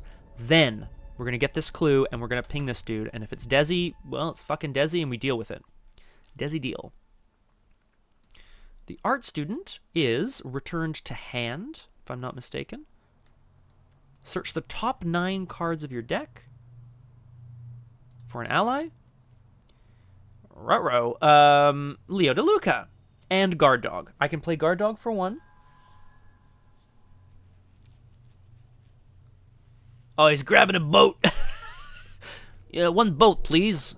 Sir, any kind of yacht. These yachts actually belong to people. I'm Desi, damn it. We do like Leo. I'm wondering if we want Doggo for the fact that we might start getting punched shortly. Yeah. It is a good point, Cthulhu. We do like actions around here. It's going to cost me 4. A gentleman's 4. And how am I going to beat up Desi when the time comes? Well, we hope to get the other Desi back. So we play Leo DeLuca, which gives us an action immediately on my turn. We go to 0 resources. And now, baby-o, we investigate. Charlie Kane has made sure to call in some favors. He's got He's got his man of all trades, his criminal, on his way to the Miramar Yacht Club to try to ambush the thing as it makes its way outside the yacht club, as it tries to rush away from here. One shroud. I'm going to investigate. I'm going to put 3 on from Gregory Gry, and I'm going to exhaust these 2 for a +4. 5 to 1. And I need Alice. So I will exhaust Bonnie to ready Leo. So yes, that's 5, 6, 7, 8 to 1. Whoa! Whoa! That's -1. There's a concealed mini card at your location. Either take a damage or treat it as a -3. I'll treat it as a -3 because I still succeed. Gain my 3 resources from Gregory Gry. Get a clue. And we're going to... Can I help you back there? I hear a cat. We're going to exhaust Alice Luxley to deal a damage to an enemy at my location. Now, this is very key. Charlie Kane knows that Desi's relationship with this yacht club is one of debauchery and sort of good times. So if he can snag this Desi lookalike in the act of engaging in business here, it would catch him red-handed. It is a miss! Crosshair is of course correct. The decoy is set aside. So, that's okay. In the sense that now we're going to move down to the theater where we know Desi is. Nobody else seems to notice the presence swirling above the Teatro Nacional, but you've seen it before, in London. And where such creatures roost, the Coterie is sure to be present as well. Perhaps you should get tickets and see for yourself. Oh boy, Crosshair. 4 shroud, 1 clue, victory 1. We love it. Free trigger. During your turn, spend 2 resources. Reduce Gran Teatro de la Habana's shroud by 2 until the end of your turn. Well, excuse me. That's how we're going to get the concealed card unconcealed. But it's got a VP, which means next turn I could kind of do the same thing where I investigate it, get the clue, use Alice to shoot the enemy. I could also just snag it for free with Art Student. Oh no, I'm full up on people.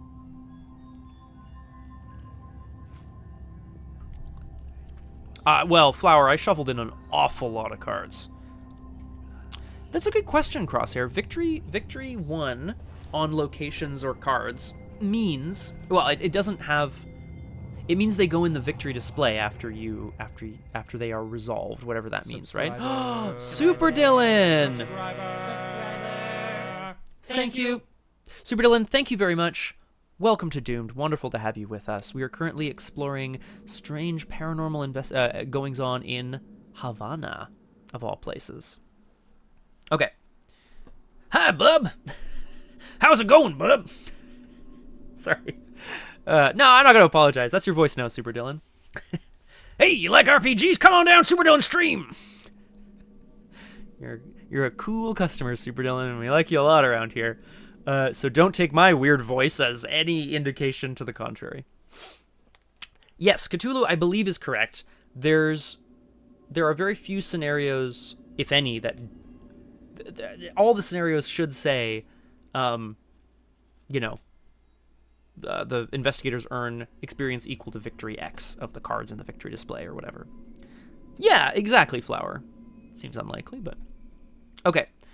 So I have one more action, which I could use to get this clue, but then I wouldn't be able to ping our good friend here, which means I think I could... I'm going to keep the Eye of Ravens as well. We got RPGs, PG RPGs, rocket-powered RPGs. We got them all. Damn it. Oh, Super Dylan, I saw a game you very recently put out that totally caught my attention, and I think it's called something along the lines of, are you allowed to do that? You're a blank. You're a goat. It wasn't goat. It was something like that, though. Nikes. I'll have to think about it. Okay. Anyway, I'd love to take a look at that. Yeah, there you... Bukujutsu Sago, sure. We love it. The greatest of all time. Crosshair, yes, that's always been really interesting to me. The idea of, here's your XP, or if you have this many points in the victory display, you may do X instead. That sounds cool to me. Okay, guys, focus. Focus up. Scotty, I'm really going to need you to focus up. We're going to take just a gentleman's resource. Last action, which is not very exciting. As Charlie makes his way down to the theater, the last known location... Leo DeLuca... sorry, of course, Flower, I'm focusing. Leo reports that...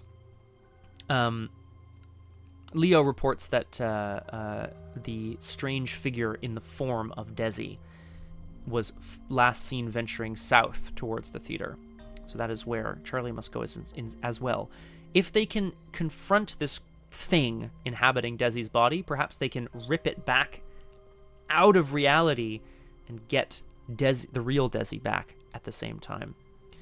We go to the enemy phase where hunters hunt.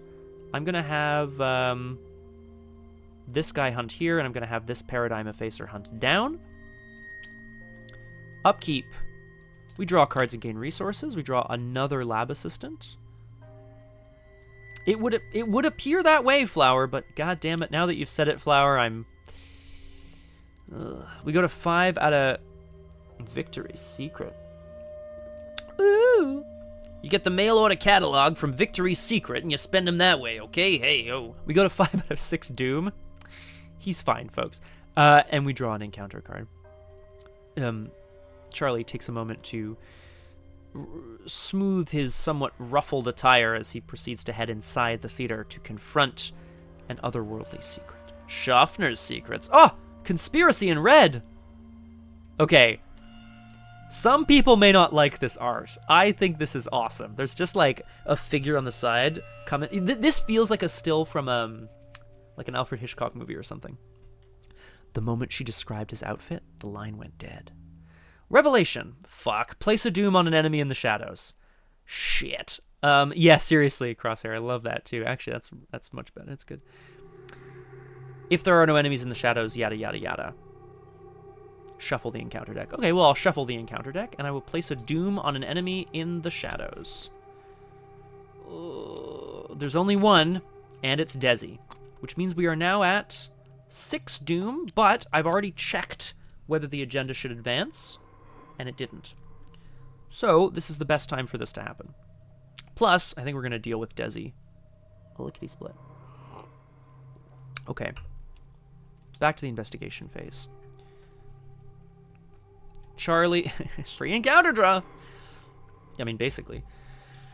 Charlie steels himself for what might be a dangerous move. He doesn't know the exact sort of level of the paradimensional capabilities of this thing that's inhabiting Desi's body. But he does catch sight of the black suit with the red trim venturing inside the theater. He's here. Or rather, that thing is here. We're going to get this clue, and then he's going to send Leo DeLuca and Alice Luxley around either side of the main lobby in a pincer movement to catch this thing that isn't quite Desi out. And I think that's literally all we're going to do. So we're going to investigate this location. It has 4 Shroud. I'm going to exhaust Gregory, Leo, and Bonnie Walsh to ready Leo. Seems pretty good. So I have 2 intellect, 4 with Gregory, 6 with Leo, 9 with Bonnie. 9 to 4. A curse? And a -1. Okay, curse comes out of the bag. For the briefest of moments, it looks like they're going to somehow miss him. Charlie watches from the crowded lobby of the Teatro de la Habana as the man in the blood... Flower, first action of the game, I put 2 in the bag with what's it called? Faustian Bargain. I took 5 resources in exchange for 2 curse tokens. It's a good trade.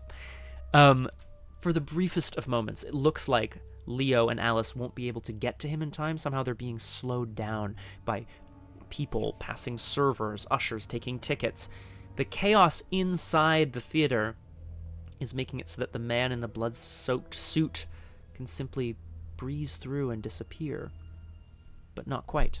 We discovered a clue. I may deal a damage to an enemy at my location. Holy shit, it's Desiderio Delgado Alvarez! Which means we set him aside out of play. We spawn him at my location, which means he's engaged with us, because he doesn't have aloof. And now I'm a little scared because I just realized he's a little scary and I don't really have anything to do with him right now. I don't really have anything to do to him, is what I mean. We got the Eye of Ravens. However, objective. There are no enemies in the shadows. Future favors. Yeah, exactly, Crosshair. See, that's cool. It's like a separate resource pool that you're tracking, essentially. It would have to be IMO.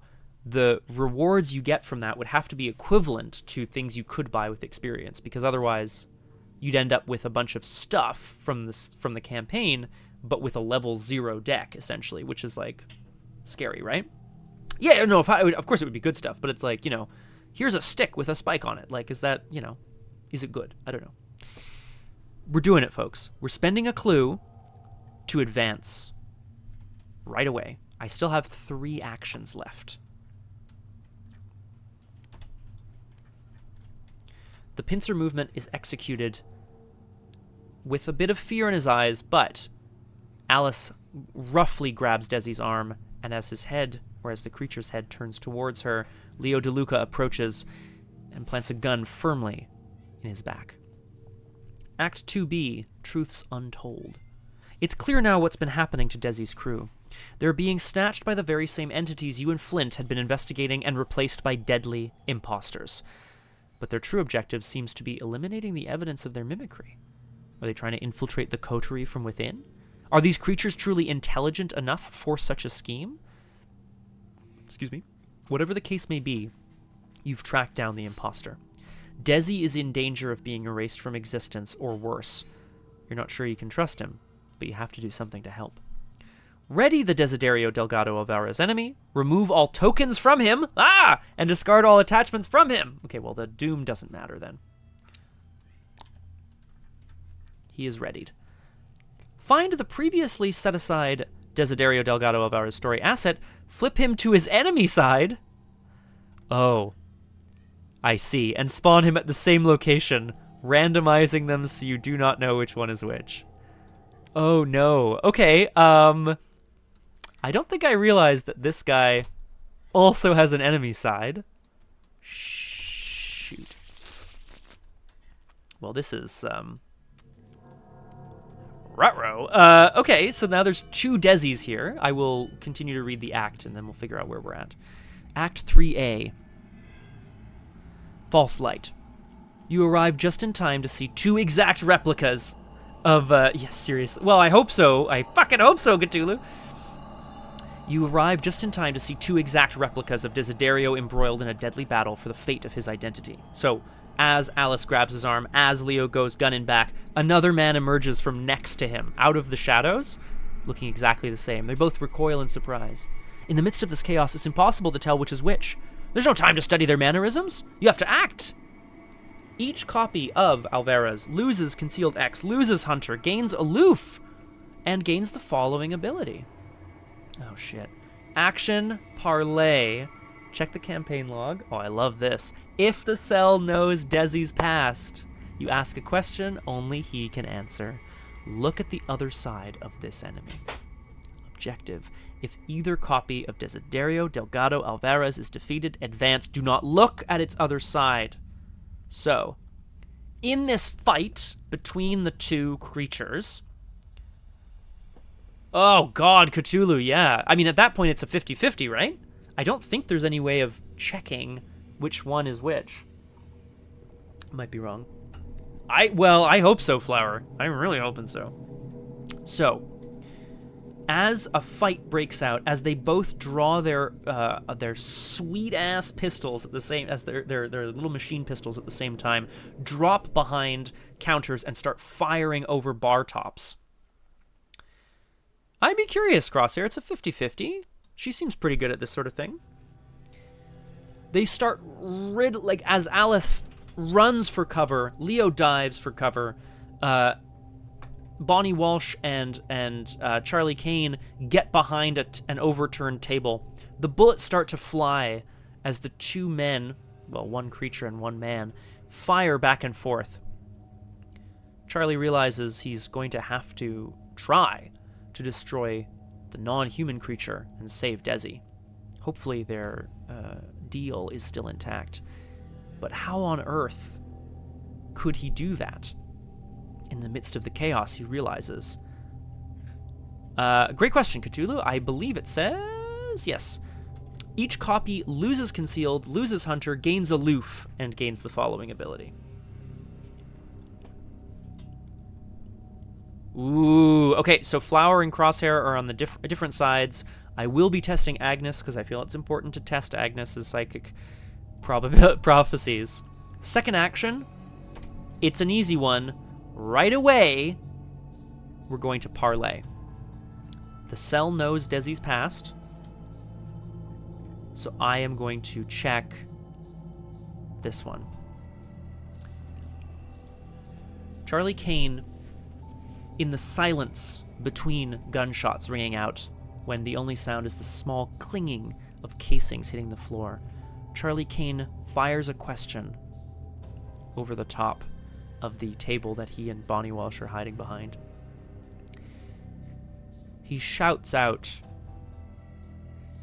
a question that only the real Desi would know the answer to. He asks him what price he would pay for his brother's freedom. Or something. I don't know. Hang on. That doesn't really make sense. It's always hard to improvise this kind of cool shit. He asks him about his brother, right? His brother is the rum runner. Oh, no, his brother was incarcerated, I think, right? To be clear, that is an encounter card back. The one on the left is not real. This is the real one. And I am marking it, because I'm allowed to mark it, at least for now. Fuck it, I'll just remember. Trapness Baker.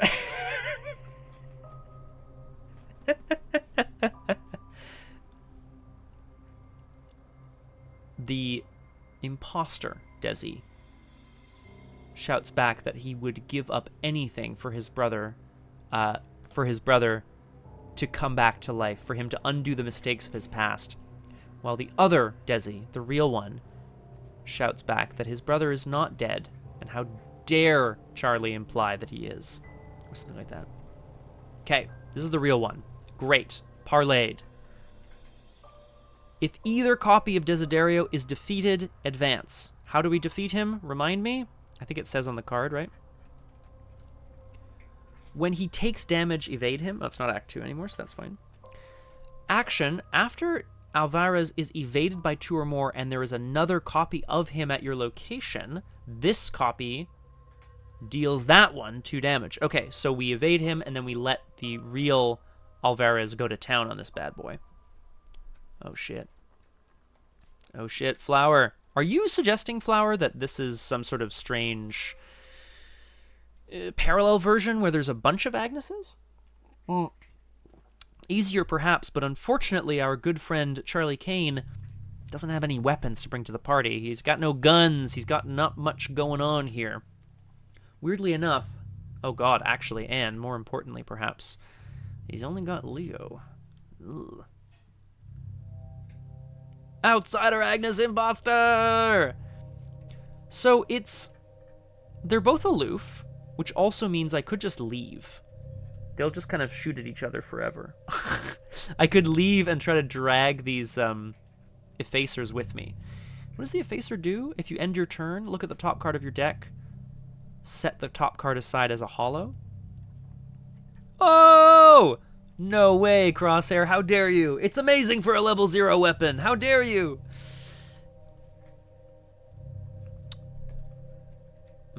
I mean, it's not a bad idea, Flower.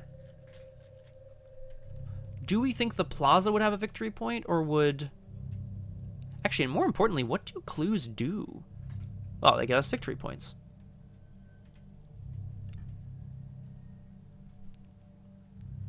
It is Flower, but that's okay, right? I just don't want to be here with the Effacer. Because here's the thing. What I need is a way of dealing damage. So, a gun or, say, I don't know, a dog or whatever.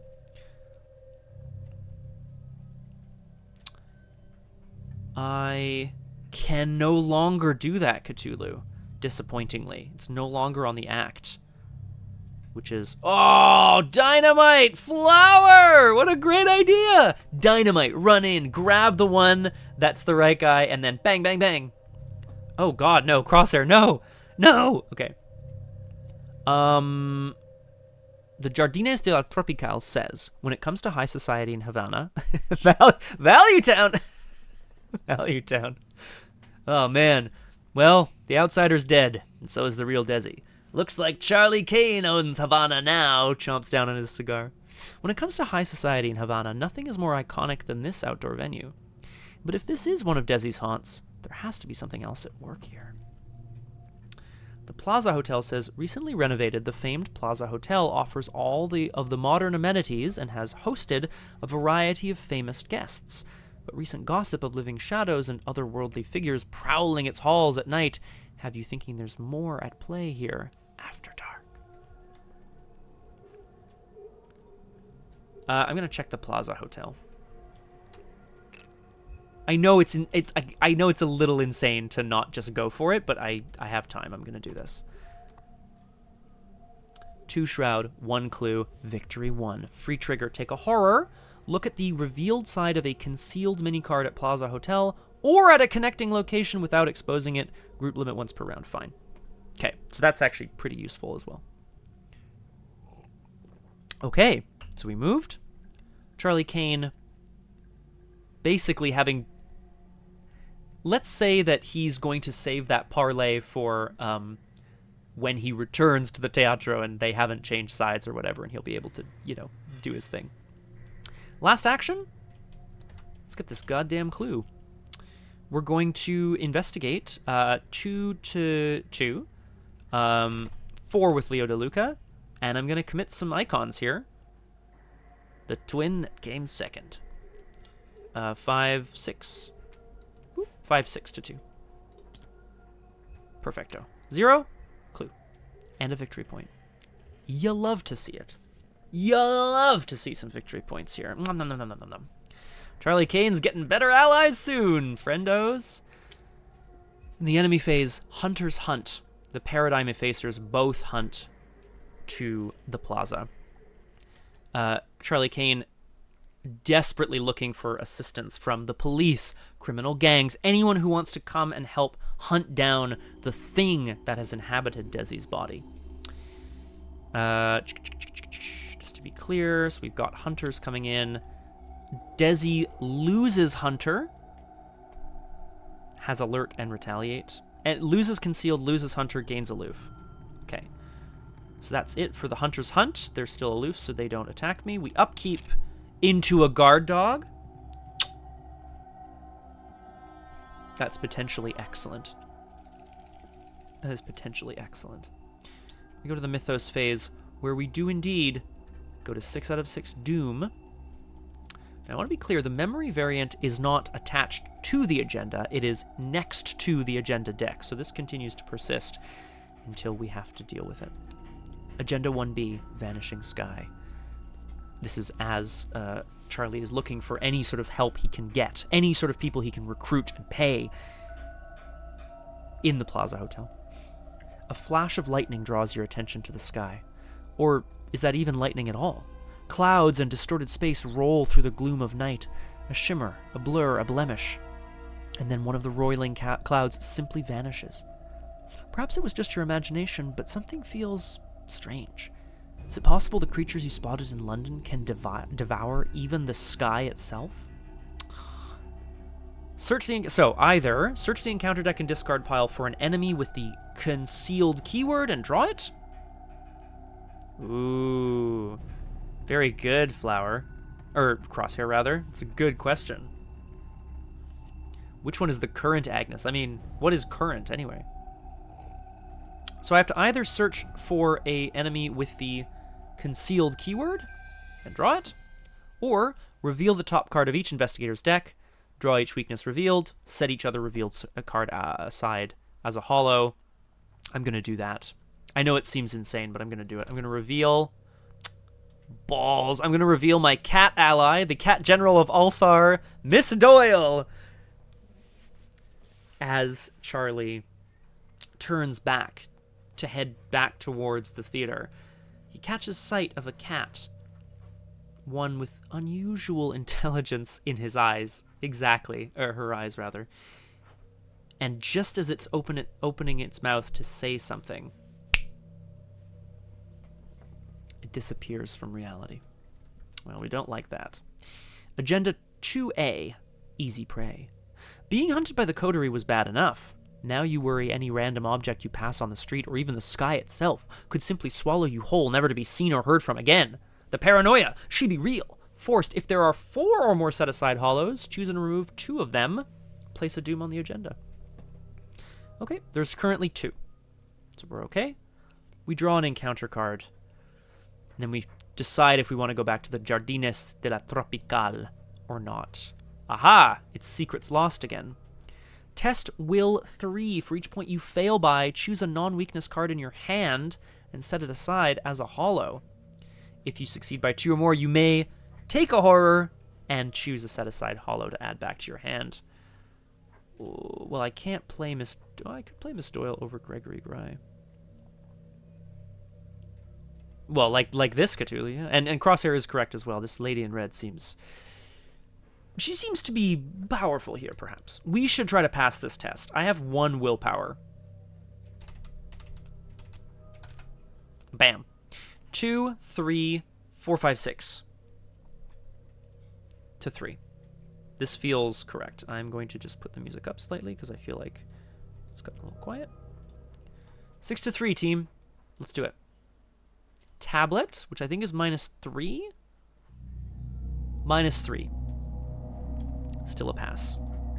It's upright again, Cthulhu. It is upright, baby. Which is pretty sweet. Pass. I can't take a... I could have used it, it's true, and I could still use it, but we'll see. Okay. At least we passed. This is good news. I guess, yeah, using it to get something back is pretty strong.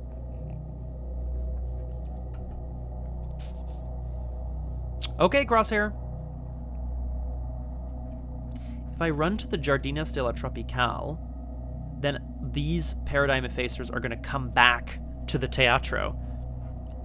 Yeah, I think I have time. I'm going to go for it. 2 actions. There's one last place in the city that Charlie knows to look, that there might be someone to help. Someone who has access to some high-ranking influence in society. Yes, it has a victory point. 3 shroud, 1 clue. Oh, excellent. Reaction. After you successfully investigate Jardines de la Tropical by 3 or more, choose a set-aside hollow. Its owner draws it. Ooh, forced. No worries. Flower, I did not end my turn at the Paradigm Effacer's location, so it hasn't fired at all, which is pretty great. After you fail by 3 or more while investigating Jardines de la Tropical, choose a non-weakness card in your hand and set it aside as a hollow. Yuck. Well, I think we're going to try to beat this. We're going to try to get this clue, get this victory point, and get a hollow back. Maybe find that cat. Do we draw? No. Yes, what else would I do with my turn? We draw a card. Faustian Bargain. Okay, we don't need the resources right now. I agree, Cthulhu. It's been really... it was a good shout at the time. I think Guard Dog would have been useful for the fight, but, like... Max. Good lord, the cats are all over the place. Last action. We're going for this clue, buddy. We're gonna do this. Charlie is going to attempt to use all of his charm and... Oh no! The cats. The cats! Well, my hope is... Well, here's my hope, Cthulhu. After I successfully investigate by 3 or more, draw a hollow. Because it's not like Hope, Augur, and Zeal are also hollows, right? Hollows. Something's happening to me. Okay, we're going to do it. We're going to investigate this location. I have 2 intellect. 3, 4, 5, 6 to 3. I'm going to commit some cards, too. Here they come. Art student, 7. I'm going to keep the willpower just in case. 8 with well connected. Seems good. We're investigating this location. Charlie's using all of the charisma he knows how to work the room here at the Jardines to see if he can get someone to direct some... oh, God! The key, of course! Hang on. Hold up, everybody. The key is an excellent shout here. I mean, I'm all... Will I need this? I need this for the fight against Delgado. Oh, God. No, I'm doing it. I'm doing it straight. Yeah, that's my thought. Okay, we're doing it straight, so to speak. 8 to 3. Charlie is desperately seeing if he can get anyone to direct some resources back to the theater to take down the fake Delgado. Son of... Flower? Flower?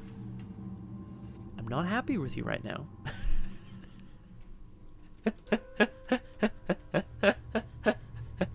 To be fair, I mean, look, what's in a name? A flower by any other name would still be a son of a... Rebuffed at every turn. Not only is Charlie Kane's charming English not interested, people are not interested in his charming English American persona, they actively turn away from him. The name Desi seems to carry with it some sort of horrible weight and a lot of confusion as people wonder, who is Desi? What are you talking about? Enemy phase. Whoa! Don't move the Plaza Hotel. The Paradigm Effacers hunt back towards the Jardines. And we upkeep. Drawing a calling in favors. Gaining a resource. That's fine. Mythos. 1 out of 6 doom. Okay. I cannot wait to find out what that means, Flower. We draw an encounter card. Matter Inversion. Attached to an outsider enemy without a copy attached. The attached enemy loses aloof, gains retaliate, and gains +1 fight, +1 evade. After the attached enemy is successfully evaded, discard it and draw one of your set-aside hollows. Interesting. Okay. Matter Inversion means that this copy of Paradigm Effacer, this thing that is out there in the universe desperately trying to sort of shift the actual reality here in Havana, has become more powerful. It's become a real thing. Oh, God. This is potentially going to get very annoying. This is actually potentially going to get very difficult, but we're going to see how it goes. It's okay for now. We go back. Investigation phase. I would still like to get this clue. Then, if I get this clue, I get a victory point. I think she was a Halloween special. Yeah, Crosshair. I think that makes sense.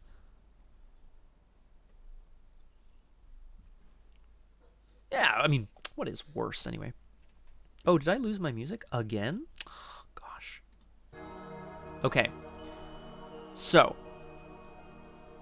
if I move into Teatro, engage the fake Alvarez, and evade him, the other Desi could shoot him for 2 damage.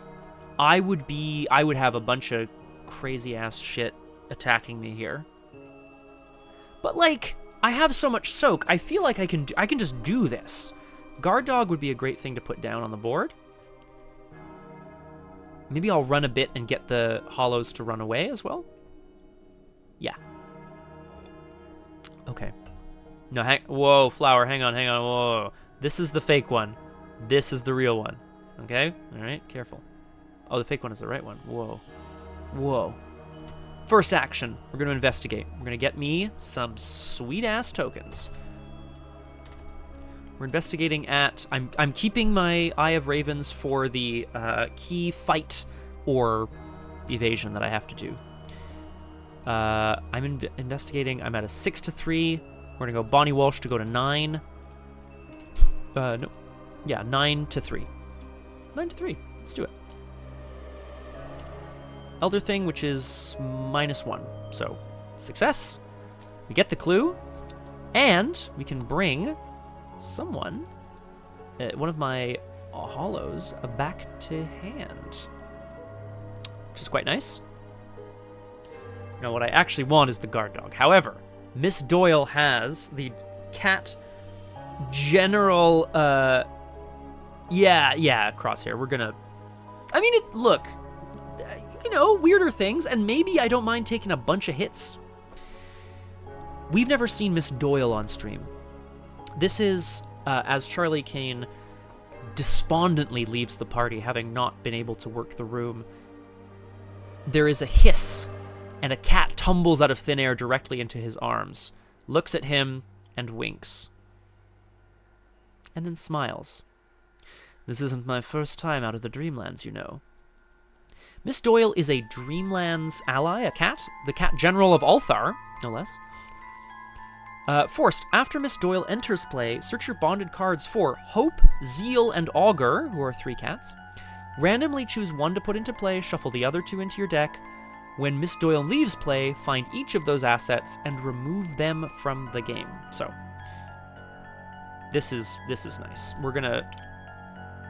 Yeah, Guard Dog's a bit stronger overall, but I kind of want to see Miss Doyle enter play here. This feels quite nice here. I feel like this is Charlie making a really unusual connection with a cat in Havana and thinking like, did it just speak to me? And Miss Doyle's like, yes, of course. All cats speak, but not in this universe. They all speak in the Dreamlands. I can tell, you human, you don't know what the Dreamlands are. Don't worry. Just trust me when I say that these creatures from the other reality, we don't like them much either. So, search your bonded cards for the 3 cats. Randomly choose 1 to put into play. I'm not even going to look at them. I'm randomly putting 1 into play, and I'm shuffling the other 2 into my deck. Hope is a 1-cost asset. It's been put into play, so it doesn't cost 1. Perfecto. It's bonded to Miss Doyle. It's fast. It says, forced. After Hope enters play, discard Zeal and Augur. Look at this. Look how hopeful this cat is. Action. If Hope is ready, exhaust or discard him. 2. Evade. Attempt to evade with a base agility of 5. If you discarded Hope, this test is automatically successful. Then you may shuffle Hope into your deck to put Zeal or Augur into play from your discard pile. Well, there are none of those. That's okay. There's a lot happening here, and I have to kind of wrap up the stream shortly, unfortunately, so no time to talk nitty-gritty here. There are cats. Miss Doyle is just whistles from between her teeth, and a small army of felines starts to follow. I heard you needed help in defeating some of these... Sorry, Pook. There's dinner on the go. Elizabeth's making me dinner while I stream. Isn't that nice? Especially if I stream 5 days a week. Okay. Oh my god, there's the cat general! The cat is here! Ah, Pukajutsu, no. Okay. Annoyingly, I cannot go back into the Teatro because then I would have to last action engage. So I won't. Instead, I will move 1 location away to El Malecon, and then I will... Oh, Max. Take a resource? Seems good. Yeah, seems good. Yeah, that's the... Oh boy. In the enemy phase, the Effacers continue to hunt. They are on the trail now of these... Exactly, on the trail of these cats, these strange, strange creatures. We go to upkeep, where we draw a card and gain a resource. Of course, it's obsessive. It goes into play in my threat area. I have to discard a non-weakness card from my hand at random when my turn begins. Oh no! Charlie Kane. The strange goings-on of having an ally in a cat. Yeah, he makes a note to ask Miss Walsh about, upping some of his medication. And realizes that perhaps he shouldn't bring it up to her after all. We go to the mythos phase, 2 out of 6 doom. He begins to obsess over the notion of science that he couldn't even hope to begin to understand. Tears in the fabric of reality. We draw an encounter card. It's matter inversion again. I'm attaching to a different outsider. So these guys now have no aloof, they have retaliate, and they have +1 fight, +1 evade. So we gotta get moving. As these beasts continue to grow stronger, Charlie Kane moves 1, 2 into Teatro de la Havana. Third action, engages, not the fucking Jardin Estrella Tropical, come on. He engages the enemy. No, Flower! Damn it, Flower! No, why are you doing this, Flower? Oh, thank you, Cthulhu. Of course, my turn begins. So I have to discard a card at random that cannot be the Foundation Intel, so I'll just put that there for now. I am so obsessed that I can't even call in favors anymore. How dare you? Third action, engage Alvarez. Last action, we are going to evade him. We're going to exhaust, hope to evade at a 5. Yeah. 5 to 3. Yeah, exactly, Flower. So it's not going to be this turn. That's a great question, Crosshair. It does say discard 1 non-weakness card at random from your hand. So I feel like you can't shoot, like you can't have the weaknesses in the same kind of pile. I see what you mean though, because normally it just says like discard a card at random, and sometimes that's a weakness. Crosshair does make a good point. If that phrase wasn't there though, you could theoretically, if it didn't say non-weakness, you could choose intel, then it can't leave your hand, so nothing would happen. The Foundation Intel is somehow a weakness. Yes, it doesn't really make sense, but that's okay. We're evading at 5 to 3. I'm going to exhaust Bonnie Walsh and Miss Doyle. Fuck it. To ready Miss Doyle. Yeah. So 5, 6, 7, 8, 9, 10 to 3. I think you said Frost Token, Flower? It's kind of like a Frost Token. Automatically evaded. Well, not automatically, but he is evaded by 2 or more. That copy deals this one 2 damage, and he is evaded. As Charlie Kane sends the cat, his newly found cat army, out to drive out with hissing and scratching, the fake Desi, the real one, takes a pot shot at him.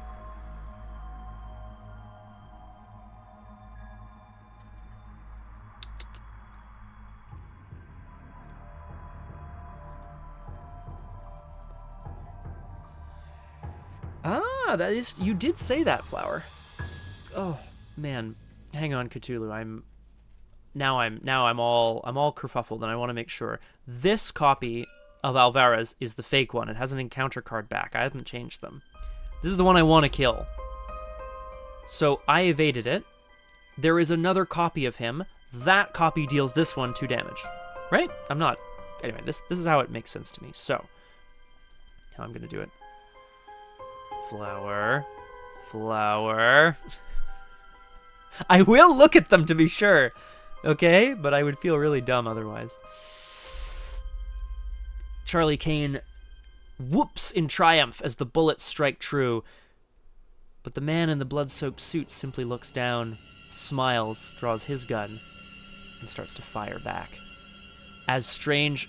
Ah, damn it, you're right, Flower. It specifically says I can't! Well, it says don't look at its other side when it's defeated. God damn it. In the enemy phase, Hunters Hunt.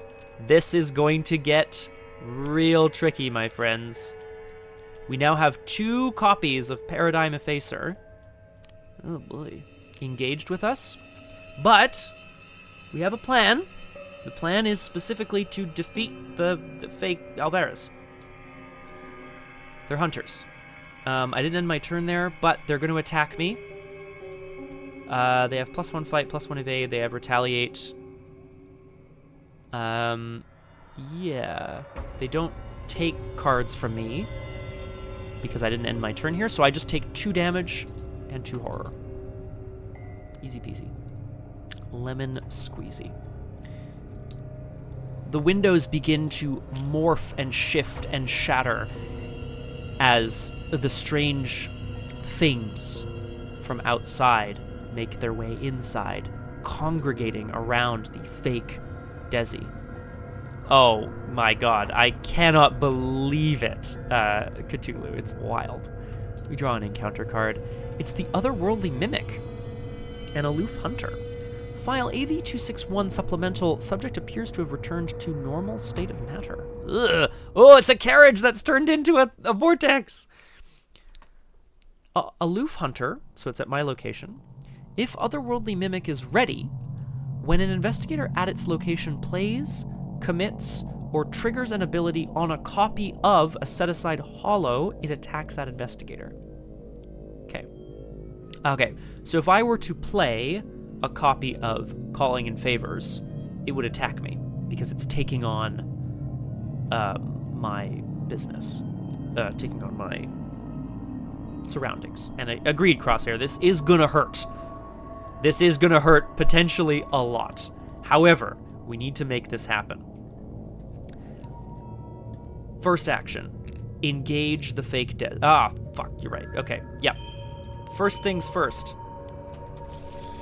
Obsessive forces me to discard this Faustian bargain. No time for money. We need answers. Charlie Kane is venturing ever deeper into madness as he tries to figure out exactly what is happening to him. First action, engage, not a fight, evade, parlay, or resign, so it triggers attacks of opportunity. I take 2 damage and 2 horror. They go on Leo and Miss Doyle, respectively. Second action, evade Desi, 5 to 3. Let's go. 5, 6, 7, 8, 9, 10 to 3.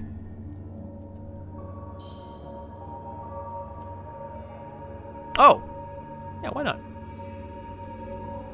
If you discarded Hope, the test is automatically successful, and then you may shuffle Hope into your deck to put Zeal or Augur into play from your discard pile, but that's not a thing, so no need. Automatically successful. Exactly, the Tentacles. I evaded him by 2 or more because I set my base to 5 and I didn't draw any sort of chaos tokens. So I evade him. The other Desi fires again, deals him 2 more damage. I feel like in higher player counts, this becomes a whole fucking problem, to be honest. So this is, Cthulhu's going to chime in here because it's a rules thing that I'm, yeah, this is a little, oh, hang on, okay, yeah. So time out, everybody. Auto-succeed means one of 2 different things. Either draw, this test is automatically successful, reduces the difficulty to 0, but you can still succeed. You can still fail on a tentacle.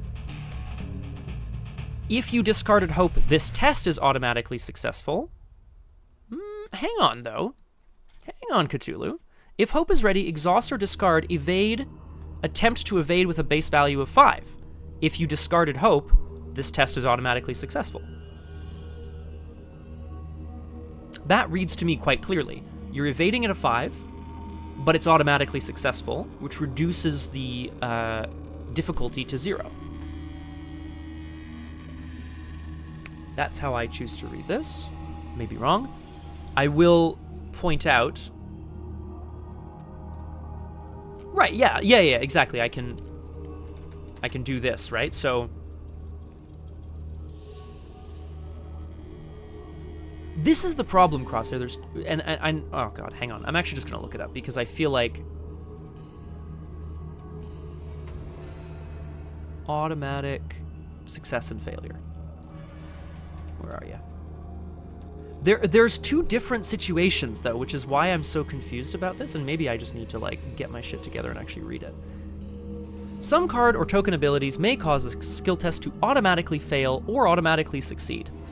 If a skill test does either, it does so during step 6 of the skill test timing process outlined on page 26. Step 6 is, where are you? Where are you? I'll go to that in a second. Nope, skill test timing. Step 6 is after resolving the chaos symbol effects and determining the modified skill value. No, so why is that though, Cthulhu? Because that's my question. I'm not trying to be like a little bleh. How is this different? It specifically says it may cause a skill test to, because it doesn't trigger a test. It just says, hang on though.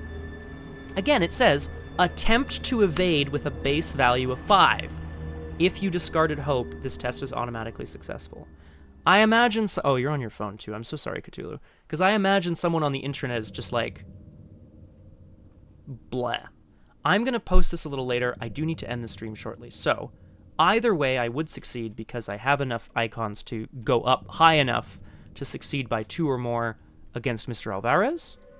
So he takes the additional 2 damage from the other guy, and he goes in the victory display. Well, I'm not going to do that because that is going to mess my head right up, Crosshair. Advance. Act 3B. No Man Like Me. Your intervention gives the Desi you suspect is real. Hang on. If it is known that an investigator automatically succeeds or fails before step 3, aha! That step is skipped along with step 4. Thank you. Perfect. This is the rule I was looking for. Because it was during the initiation of the test that it says this is automatic. It wasn't during the test that I committed something that said automatic or whatever. Okay. No chaos tokens are revealed. You move to step 5. All other tests resolve as normal. Okay, cool. Great. Love that.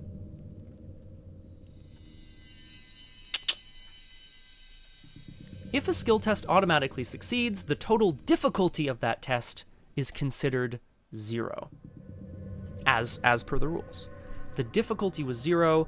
I was either a 1 or a 5, depending on whether you ask Hope or me.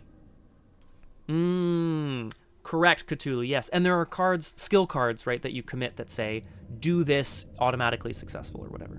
Okay, I'm going to continue reading the resolution, team. No, where is it? Act 3B, sorry. While you had been pulling your punches, Desi has no such qualms. He shoves his firearm in his imposter's stomach and pulls the trigger. The other Desi collapses, lifeless, to the floor. Blood pools from his bullet wound and soaks his body crimson. Desi spits on the corpse of the mimic. Puretre en el forno. Infierno, he mutters under his breath.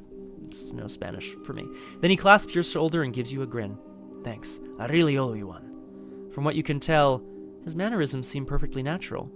You breathe a sigh of relief.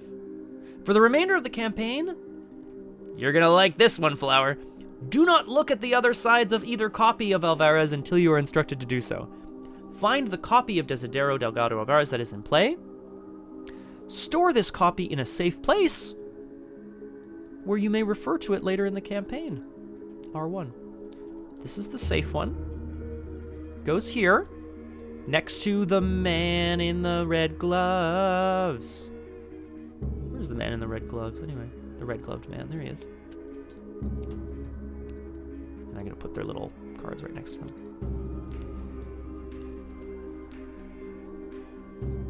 Well, okay, so, again, I want to be very clear about this, team. I parlayed and looked at the one on the left that had an encounter card back. That's the one I killed. Right? Straight up and down. Now, whether or not I somehow moved them around or something. Oh, and yours! Oh my god, Cthulhu, I'm so sorry! Oof, brutal Cthulhu, I'm so... Oh man, that sucks. Okay, Yeah, let's go to Resolution 1 and read it. You recap the night's events in your head as Desi calls an impromptu meeting with the rest of his crew.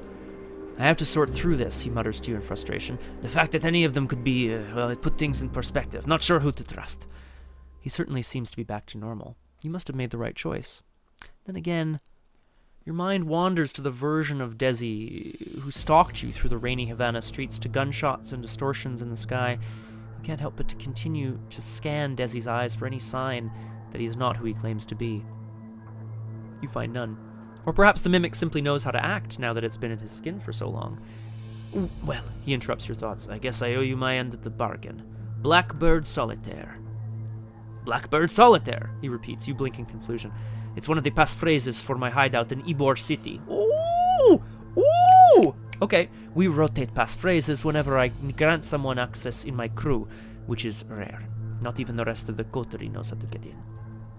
They think it's just a front anyway. I think most of them don't understand what I'm really up to most nights. As if sensing your next question, a smile crawls along his lips. Cleaning up the city, that is. He flicks his cigarette into a wet puddle, not seeming to understand the irony in the act.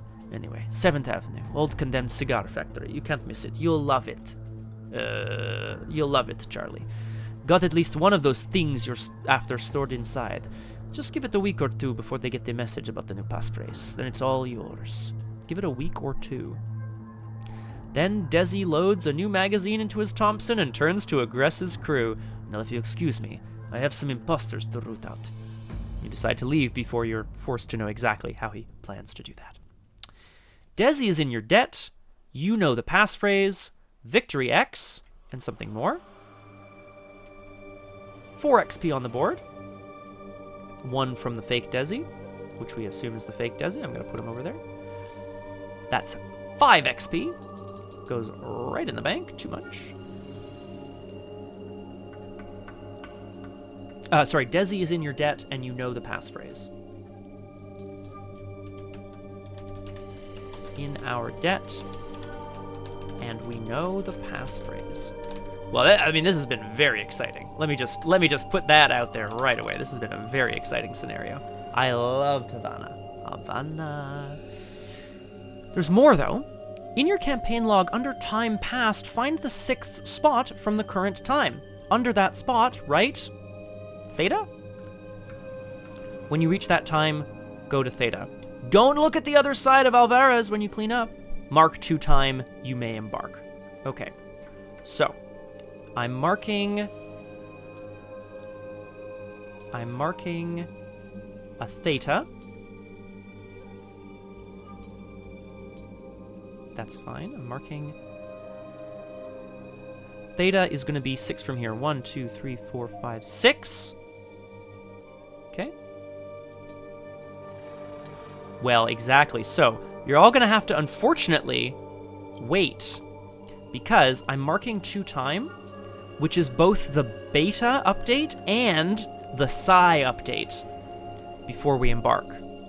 But you're going to have to find out about what that means next time on Doomed. I am very excited about this, though. It feels like some stuff's going to happen. We're going to get 2 updates, and we're going to move on down the line. Yeah, a lot more lore. But we know about a key, I guess? Something exciting. And that brings us to the end of Doomed for the evening. I have to run. I'm a little over time. Thank you all so much for joining me for Dead Heat, the Scarlet Key scenario with Charlie Kane in Havana. It was pretty exciting. I've said that like 8 times. It's great. As Crosshair's pointing out, check the Discord for all the information about stream updates in the future for the coming week. But I can tell you at least one tomorrow at 1700. That's 5 p.m. Eastern on twitch.tv/RPG Clinic. It's another session of Avatar Legends: The Mirror Scale. Perhaps our zaniest campaign yet? No, it's a good time, though. If you love the Avatar series, or the Legend of Korra series, you'll love what we're doing. We're having a great time. Thank you all so much for joining me. I'm gonna leave you with this thought. If you were replaced by some sort of strange mimic-like creature, how would you know?